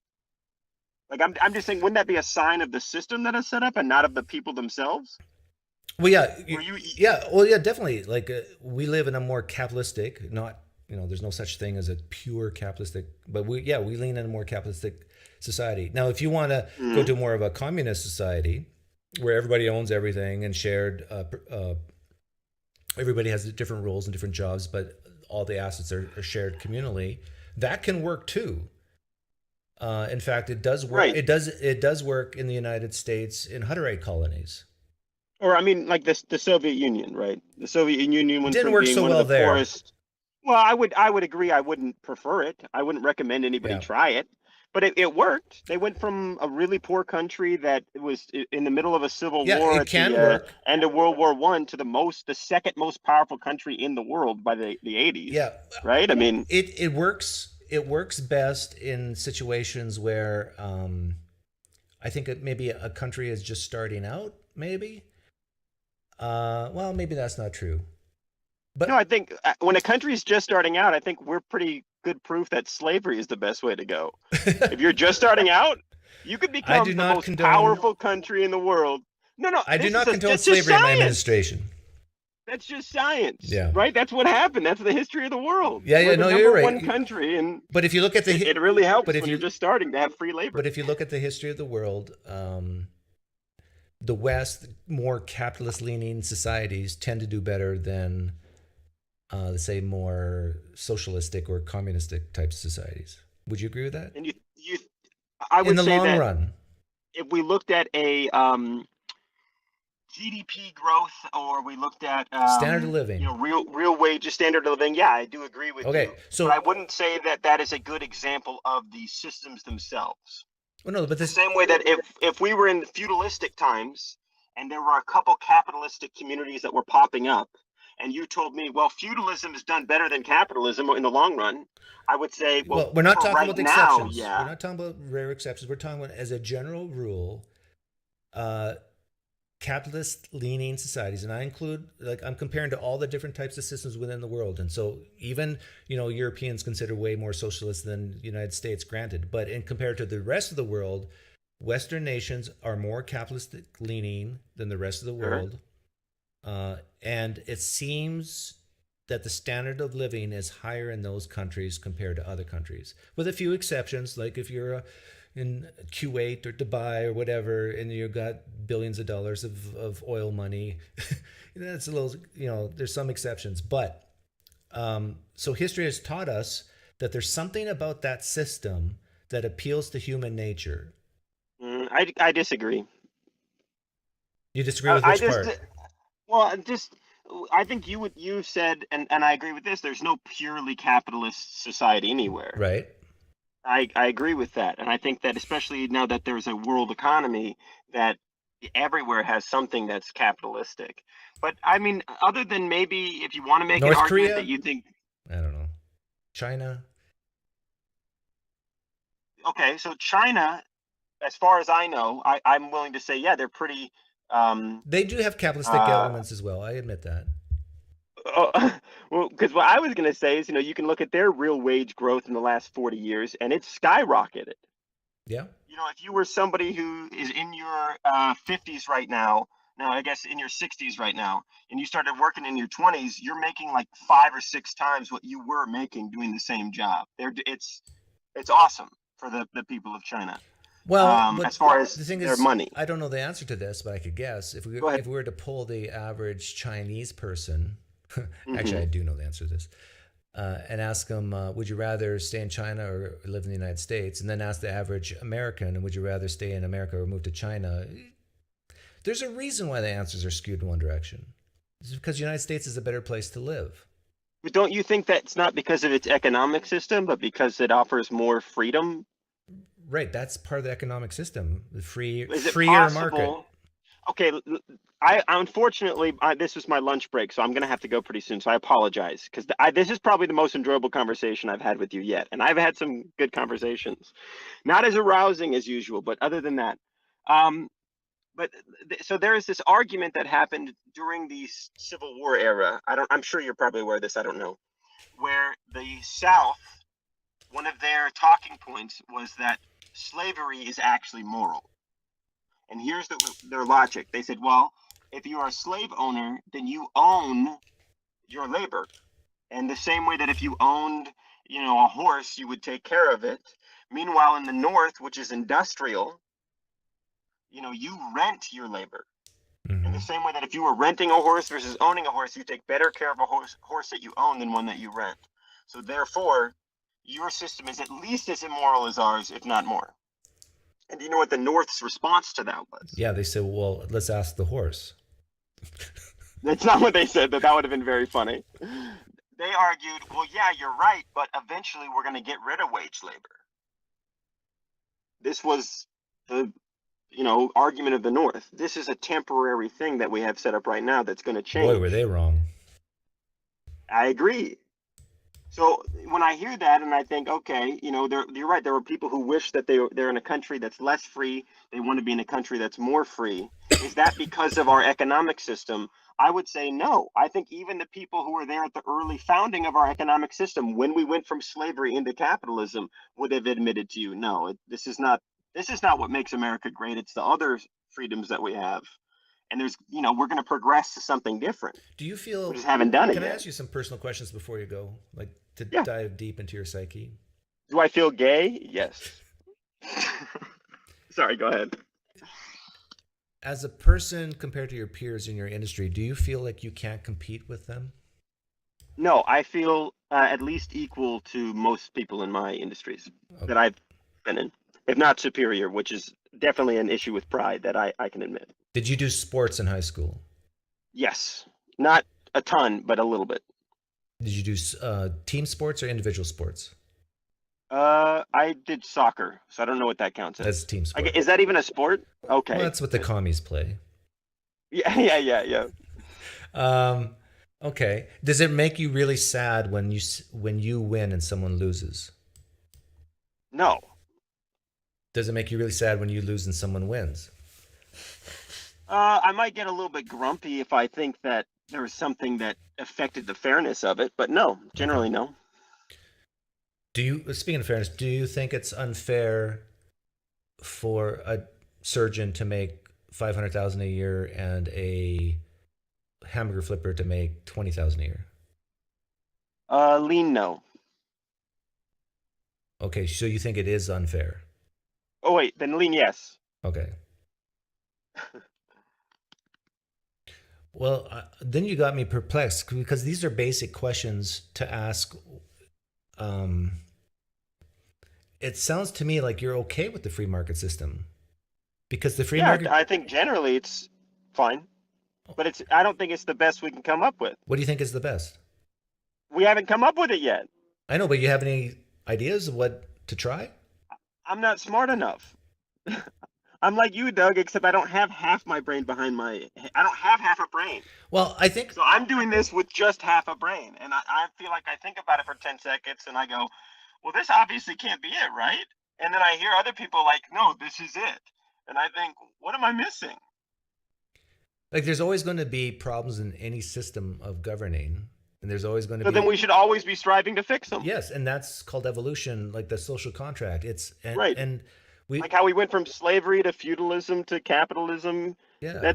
That's how it works. Yeah. And so I don't think I would want to live in the United States in any prior period than the one we're in now. Like I agree. Yeah. 100% agree. So I think you and I should just be very optimistic about the United States and even the world. Agreed. When people are doomsday sayers, it drives me nuts. I can't believe it when people are, oh, we're gonna all die because of da. Yeah, you know how much shit we've been through already? We're gonna make it. We're gonna be fine, people. Okay, now figure it out. Now I don't like you because you agree with me on everything. So why don't you go back to work? Okay, well, thank you. And I appreciate the time that you took to do this. I've been asking you, like, I want to talk economics, so that was good that you did that. I probably won't be at poker tonight, unfortunately. I know I missed before, but I'll be there on Sunday, and then you can. Things rough at home? Oh, so rough. I mean, I'm just having sex all the time, and it's terrible. Okay, but it's not intercourse, I hope. No, never, sir. You've taught me that intercourse is not satanic, but close. Yeah. So we don't do that anymore. No risks. Your mouth can't get pregnant. Man, that's not good. All right. And now no women are watching. I just booted him. Why not? He likes it when I do that. I apologize for that last caller. He got us into so much into the weeds. He brought up so many nasty things. I apologize to the live stream chat for that. I know most of you were not entertained at all. Anybody else want to hop on? Last chance. Been going for 3 hours, it looks like. Boy, time flies when you're having fun.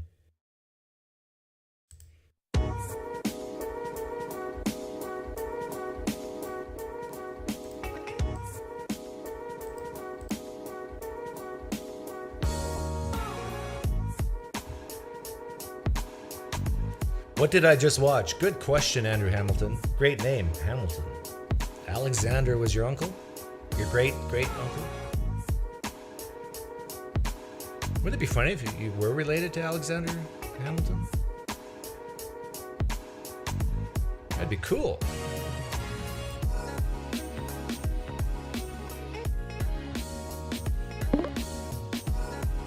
Oh, female Pine Creek.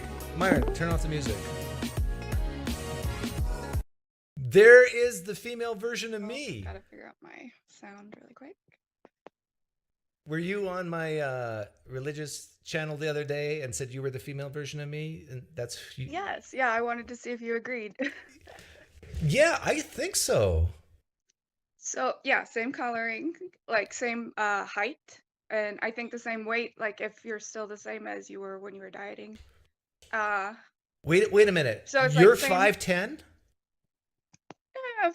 Going on 5'11" maybe, but wow.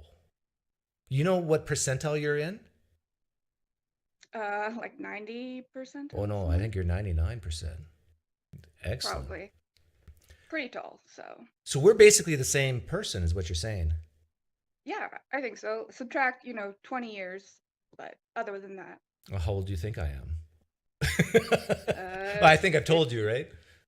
I don't remember, 50 something. Yeah, I'm 52 now. Okay. Should I run a poll?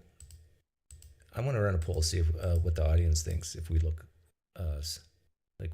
Well, we definitely could be brother and sister. Yeah, that's what I thought. Yeah. Start a poll.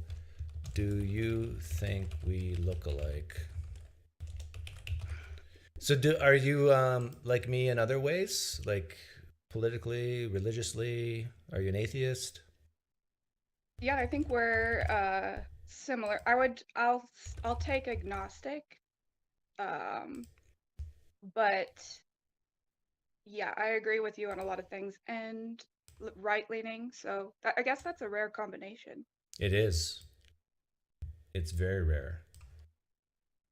I think, well, the people watching here, there's probably a lot of people watching who are like us, but because, birds of a feather attract each other. Yeah, of course. But I think 60-70% of atheists are left-leaning. And, well, how would you say you lean as far right as I do? Well, I might be, like, on the financial stuff, I tend to agree, economical stuff, I tend to agree.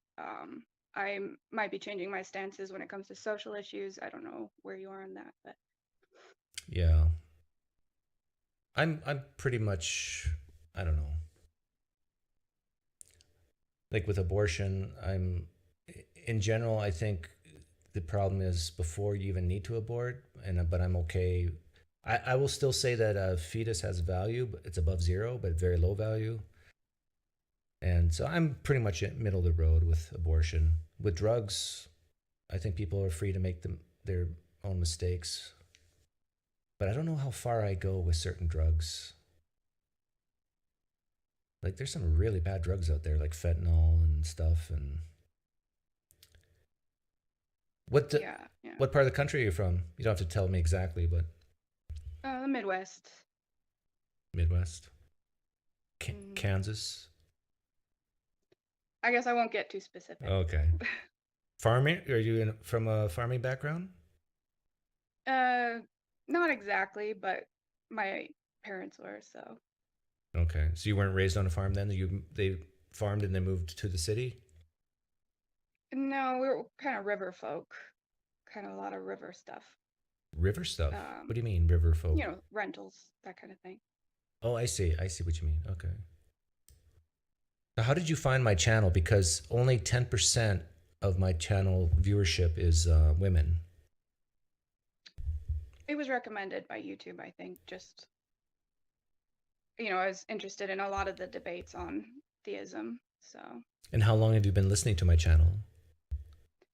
boy, a while, at least a year, maybe more. Have I said anything in the year or so that has greatly offended you? They're not greatly. I think there might have been a moment or two where I thought you went a little too far, but generally, I like that you can kind of cut to the crap and get to the point. I think on some of the empathetic issues, maybe I have a much higher empathy. Yeah. It seems like, but other than that, it seems fine. Yeah, I admit empathy is not my strong suit. Although I can show empathy. I mean, it's on certain. I think you can be sympathetic. Yeah. But I don't know that you feel other people's feelings. Yes, you're right. I can be very sympathetic, but I cannot feel the way other people feel. Yes. And I don't apologize for that because I think it's such a gut intuitive emotion type thing that you either have it or you don't, right? You can't fake it. Well, as soon as you start faking it, it becomes more like sympathy, right? You're more imagining what it might feel like rather than actually feeling it. Right. So I think that's probably the biggest difference between you and I. Yeah. When I first got married, me and my wife had to work through that because she not only wanted me to understand what she was thinking, but feel what she was feeling. Mm-hmm. And it really frustrated me because you can't feel what you can't feel. It's almost akin like I want you to really feel like your hand's burning on fire right now, but I'm not. I can imagine and pretend, but it's not on fire right now. I don't feel that pain. So it's like you can't fake it. Yeah, there's different personality types. I think people have different skill sets, which come with their pros and cons. So your pros have more to do with like you can be very direct and assertive. Yeah. Which is something I struggle with because I worry too much about how the other person is receiving it. Yeah. See, since we're brother and sister now, you need to transfer over to me some of being more sensitive, and I need to transfer over to you how to be not to worry about that too much. Yes, Yeah. exactly. I think that's why I'm drawn to your channel is your ability to do that is something that I wish I had. Yeah, but my wife said just yesterday that I should try harder to phrase things in a way that upsets fewer people. Yes, and that's the skill that I have, usually. But to me, it's just so much work. Like, for example, did you watch yesterday with Kip? Yes. Do you remember that one time where he got deep into the weeds of translating Hebrew? And then he asked me a question, and I said, I don't know, or I said, I really don't care about this. Right. Yeah. Okay. He was disappointed by that. Yeah, he was. Now, I was being very honest. I sincerely did not care about anything he was saying at that moment. But I did still understood the broader point. Like you said, I cut right through it that this scholar has good reasons for thinking what she thinks. Now, how would you have handled that same situation? Well, I was more interested in the subject material to start with. I do want to get into the weeds of how the scholars. But if you were me and truly didn't care about a certain topic and someone's talking about that topic, and then ask you a question and you kind of like, don't really care. How would you teach me what words would I use? I never would have said that straight up like you did. I think I would have tried to redirect, but I wouldn't have said, hey, I don't care, and then redirected. I would have said, I would have just tried to redirect without saying that, because I think that phrasing might have, he feels bad about that because it's his area of interest, whatever. But So it's just a redirect with different words, I guess. but the tough spot I'm in now is because been doing this for years.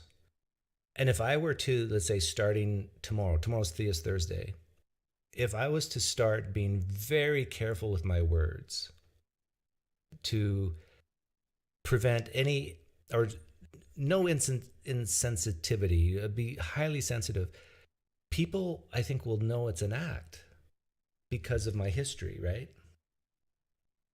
Oh, well, yeah, you're pretty established in who you are. And again, like the way that you are has certain strengths to it. So I'm not saying that you could change who you are either.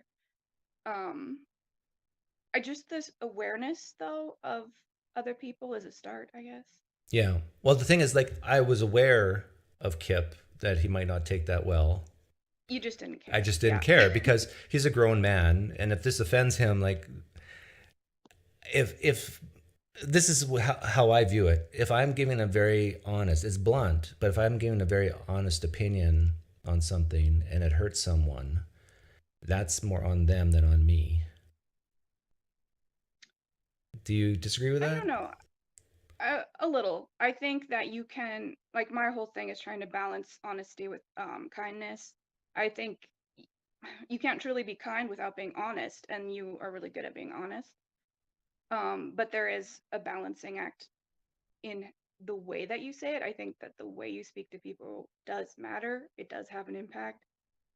I had a lot of friends growing up that were just, oh, I'm brutally honest. I'm brutally honest. And it's like, well, you're honest and you're kind of mean-spirited, Yeah. Well, it's well, I do not think I'm autistic, but I might be leaning more that way. But I really love autistic people because they are so brutally honest.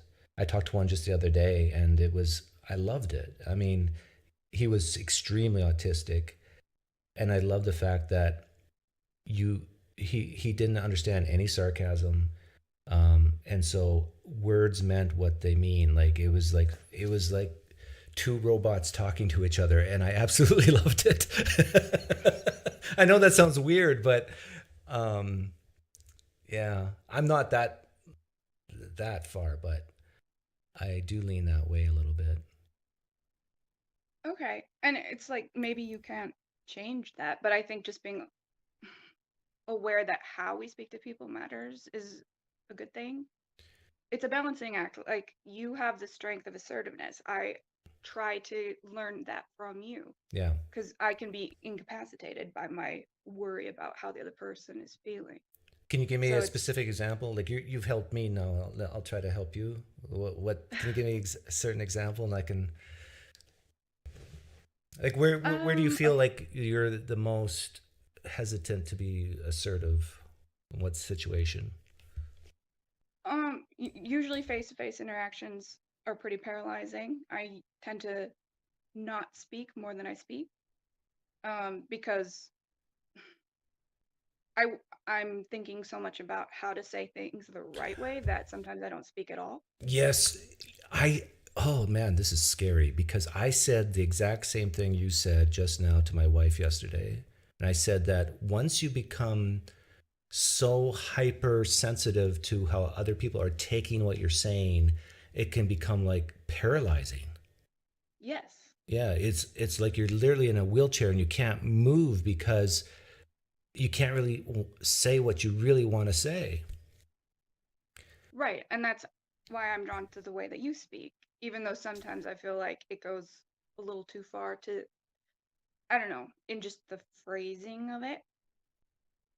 Yeah. I think if you truly care about another person's well-being, that'll come through, and they'll give you a little grace for being. Yes.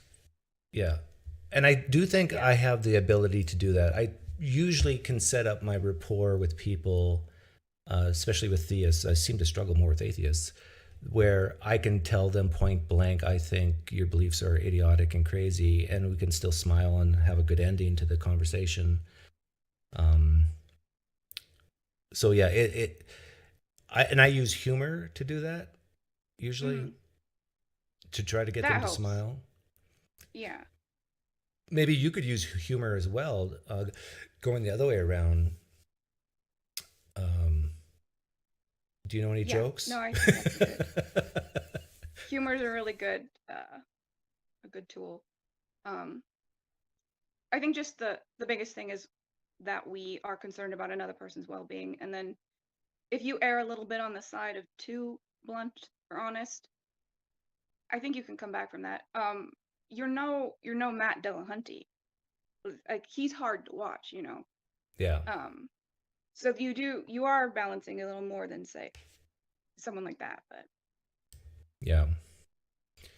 But you know, part of me doesn't blame Matt Dillahunty because he's been doing this 20 years. I've been doing this 7 now, I guess.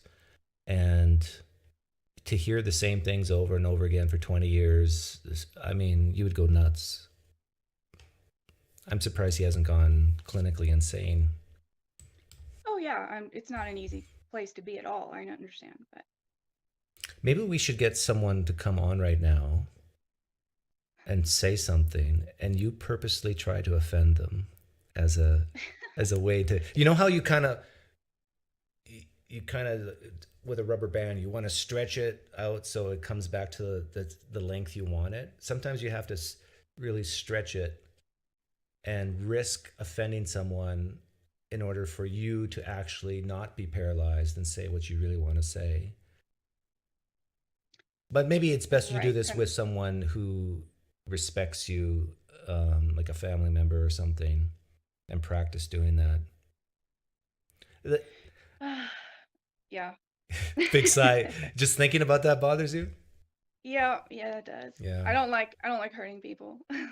Well, if you practice with, you cannot hurt people with your words if they don't allow it. I know that's, even that sounds harsh, right? But two people can hear the exact same words uttered to them, one take offense and one not. And so then that scenario makes it painfully obvious that it's the receiver that determines the hurt, not the giver. Yes, it's within our own power to, between an action and a reaction, there is a place where we can choose how, we're going to respond. I think some people have, like, everybody has areas of insecurity and areas that kind of trigger them. That's true. And I try to be careful about that, but at the same time, it's like you got to say the truth, even if it's hard to say. Yeah. And I think that's the biggest difference between where we lean politically. But yet you still said you lean right, and you would call yourself a conservative? I have, yeah. And, I was raised in the Midwest and with, conservative parents, so I'm still coming into my own, I think, but. Like, I don't know if you were here a couple weeks ago, but there's a survey done of graduate students and undergraduate students.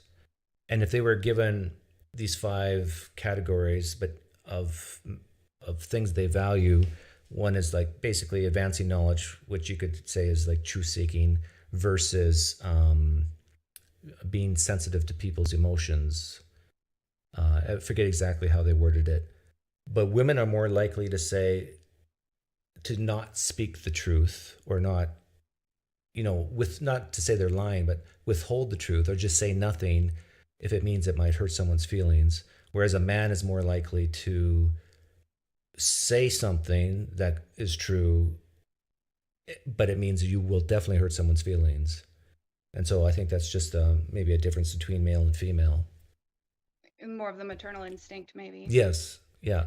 Yeah, I do think evolution can explain this.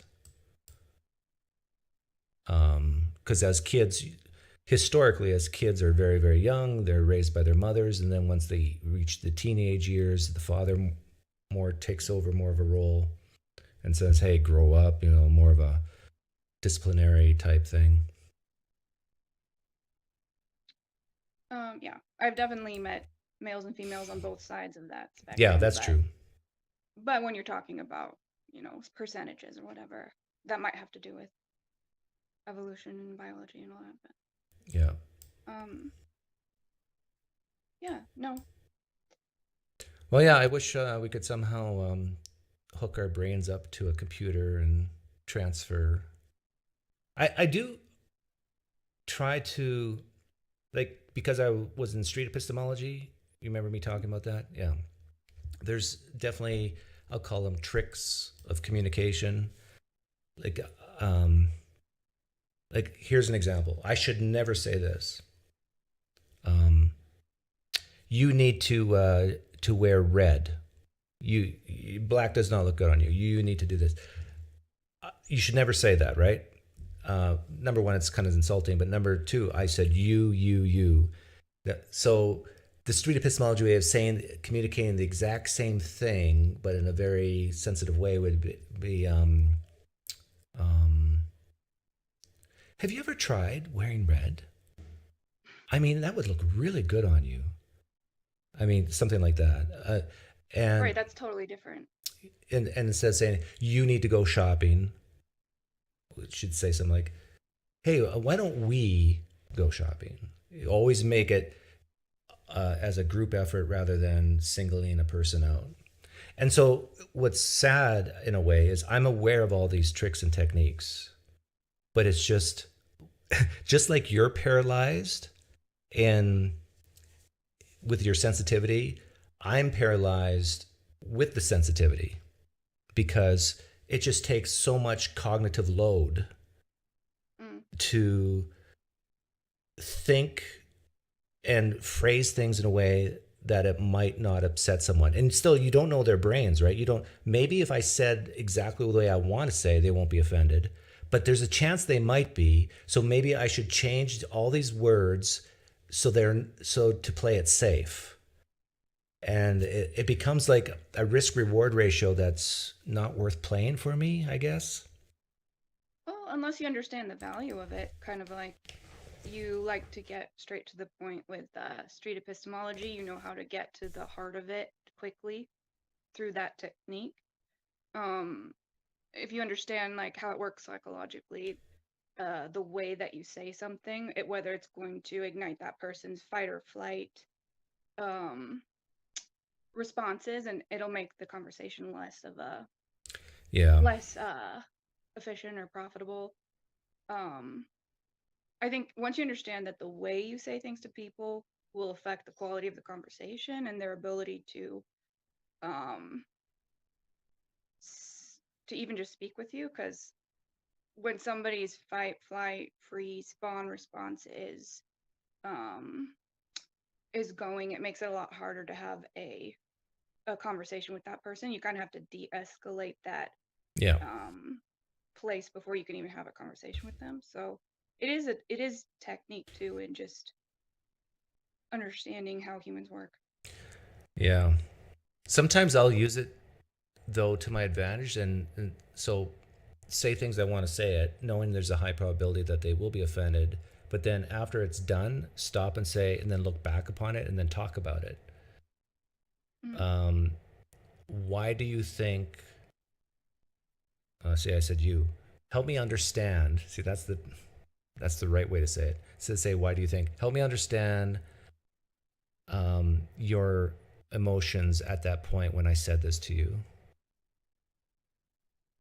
And ironically, you can have a lot of great conversations using bad ones. Does that make sense?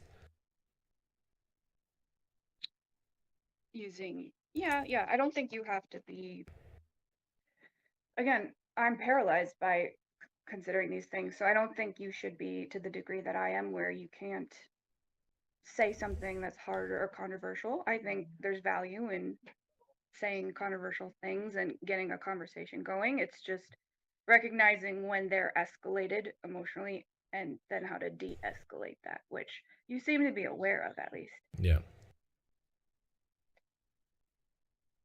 So the thing that you said, you remember you said there were some things you disagreed with me on. Can you think of something specific? And I want you to be as blunt as you can. I want you to not care about my feelings right now at all. And I want you to criticize me.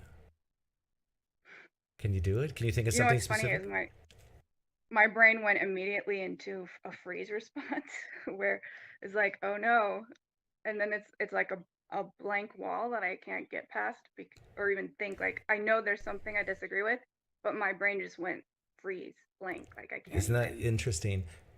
It's like my daughter with math. Like, she can do math when nobody's around, but if I was to ask her a simple math question, she freezes.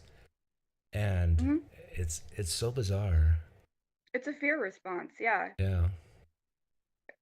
Until you can de-escalate that fear, she won't be able to even start thinking it through. At least that's how I am. Okay, well, Um, let me help you because I really want to try this. I think this is fun. Okay. I'm going to type something in the chat. I want you to say it to me with. Okay. Okay. Well, let's see. How do I see the chat? You see in the bottom, there's a little chat thing. I'm on my phone, so it might be. Oh.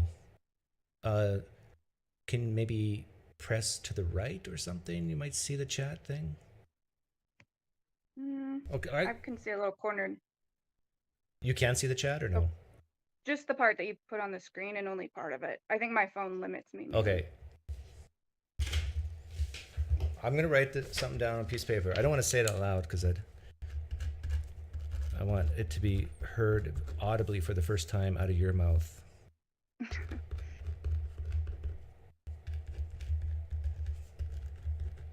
This is practice on for you to be more direct. Okay. And I want you to say it passionately. Pretend you're like in an acting class even. Can you read that? Yeah, I can read that. Okay, say it to me. I don't like your bald head. Okay, do it again, but don't laugh at the end. Pretend you're dead Okay. serious. This is hard because I like bald men. Oh, maybe I picked the wrong one. Okay. Yeah. Okay, one more time. I know it's uncomfortable. Okay. I don't like your bald head. Okay, very good. You remember Jack, who was just here? Who was just here? Jack, the guy named Jack who was on before you. I want you to say something negative about him. Jack, okay. And trust me, Jack I know Jack, he will never take offense, but I want you to practice. So he was wearing a hideous jacket, right? You keep picking things that I don't agree with. Oh, okay. Okay, maybe, was there anything you didn't like about Jack? Oh boy, not that I could. Maybe your problem is you like people too much. Who's the person in the world, like an actor or politician or whatever, that you don't like? Tom Cruise. Okay, I want you to say something negative about Tom Cruise, and I want you to really think that I am Tom Cruise. Okay? What don't you like about me? I don't like your narcissism. Okay. Where have I exhibited narcissism? Be direct. Just first thing that pops in your head. Okay, yeah. I mean, I don't know him that well. Okay, so a narcissist. I don't like how egocentric you are. Very good. Now, would that feel difficult? I mean, the initial, like, before I said anything, is like the heart's racing and the mind goes blank, and once I say it, it's fine. Okay, now I'm gonna try to be you with Tom Cruise. Tom, sometimes I think you give off the perception that you're more important than other people. Isn't that the same way of calling him a narcissist? So is that how you would say it? Yeah. Okay, so that's good. Sometimes, Tom, you can help me understand why so many people might get the perception that they think you're better than them. Do you understand why some people might think that, Tom? Oh, that's so much work. Well, yeah, and then again, the question of efficiency or if it's helping or not, because the thing I value about you is when you get to the point, people comprehend what you're getting at. Yeah. If I try to soften my approach too much, people don't even know what I'm getting at. Yes, I know exactly what you're getting at when you said that. I mean, when you're too sensitive to people's feelings, by the time you're done asking the question, people forget what you're even talking about because you're using so many words to try to protect what you're really trying to say. Well, and then it's, do they even comprehend it? Yeah. Because sometimes you do have to insult people, be controversial, just to, I don't know. This is why I'm struggling. This is why Yeah. I don't know. Well, we all have our struggles. I struggle with being too insensitive. You struggle with being too sensitive. That's life. Yeah, no, it's pros and cons, and I don't know that we can't change our nature. It's just who we are, but it's becoming more aware of how we operate and what works best. Yeah. In human relationships. So like I'm going to try to step up and be more assertive, but I have to get past that fear response that I always have. Yeah. Well, just pretend you're me. I'll pretend I'm you. Do you play poker? No, I haven't. You never in your life play poker? You're I from mean, the I took it Midwest. You maybe got to one play time. hearts and canasta and no? I've played a few card games. Okay. Yeah. Well, I don't. Well, if you want, you can watch a YouTube video on how to play No Limit Texas Hold'em and join us tonight in 2 hours, 50 minutes. You can email me if you're interested. I could just Venmo the money that I'd lose. Just skip the whole process. Oh, no, it's great entertainment. It's better than going to see a movie. I mean, we need more token females like you. See, was that insensitive? No, it's fine. I can take a joke. Right now we have, we average of 1 female to 13 males usually. Sometimes we might have 2 females. So, but yeah, well, it's good to break into an echo chamber and, make them think about things. So. Yeah. Well, thanks for coming on. Do you want to give me your first name, or you rather just be known from now on and forevermore as Female Pine Creek? I kind of enjoy that. That gives me a little bit of Actually, you know what? You should standing in this group. I got a great idea for you. You should start your own YouTube channel called Female Pine Creek, where you basically can talk about a lot of things I talk about if you want, but just do it in the most sensitive way. And you can defend me and say Doug's not really that bad. He just struggles with, and so you could be like my sister channel. So Theist Thursday, but I'll watch your Theist Thursday and then I'll do mine on Friday. No, do it. You could do it on Thursday too. This is what we'll do. I'll do my Theist Thursday, but after I'm done, the after show will be Female Pine Creek, where you will apologize for everything I said. Yeah, I'll rephrase it all. You'll rephrase everything, and everything will be fine. And so then I could basically, I'm more free to speak my mind, and I'll say, if you don't understand, if you think I'm insensitive, go to Female Pine Creek's channel and she'll explain it to you in a nice way. Okay. That's not a bad idea, actually. That'd be kind of fun. Yeah, there you go. Do the damage control. And I bet you get 1,000 subscribers after 1 week. So anyhow, take care. All right, thanks. Yeah, nice talking to you. You too.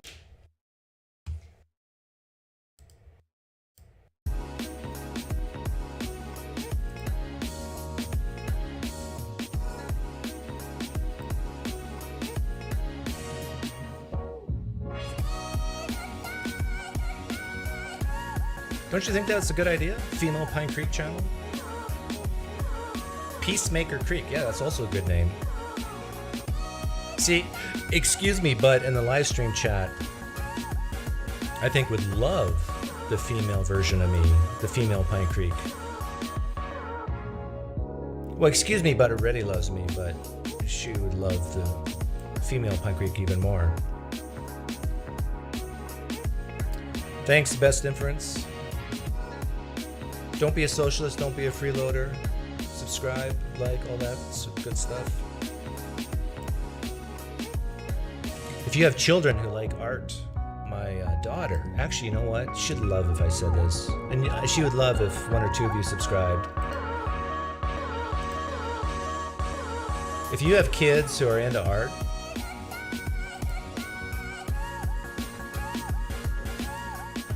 go to this channel. This is my daughter. Hang on.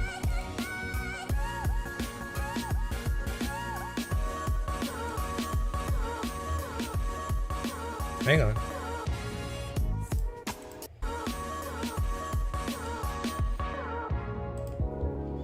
Is this right? This is right.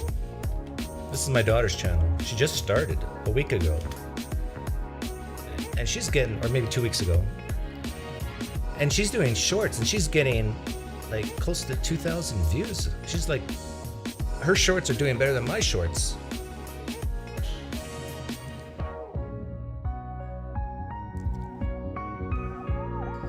So maybe your kids will like watching that. Although I'm not sure how many of you are parents.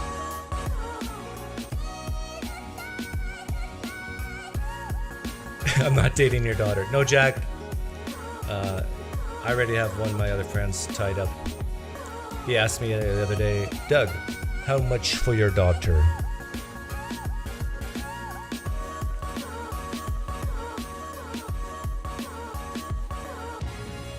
Yeah, her name should be Little Creek. Oh, thanks, Sapir Odd. You're great. Anybody who subs to my daughter's channel will go to the heaven that you desire. Poof.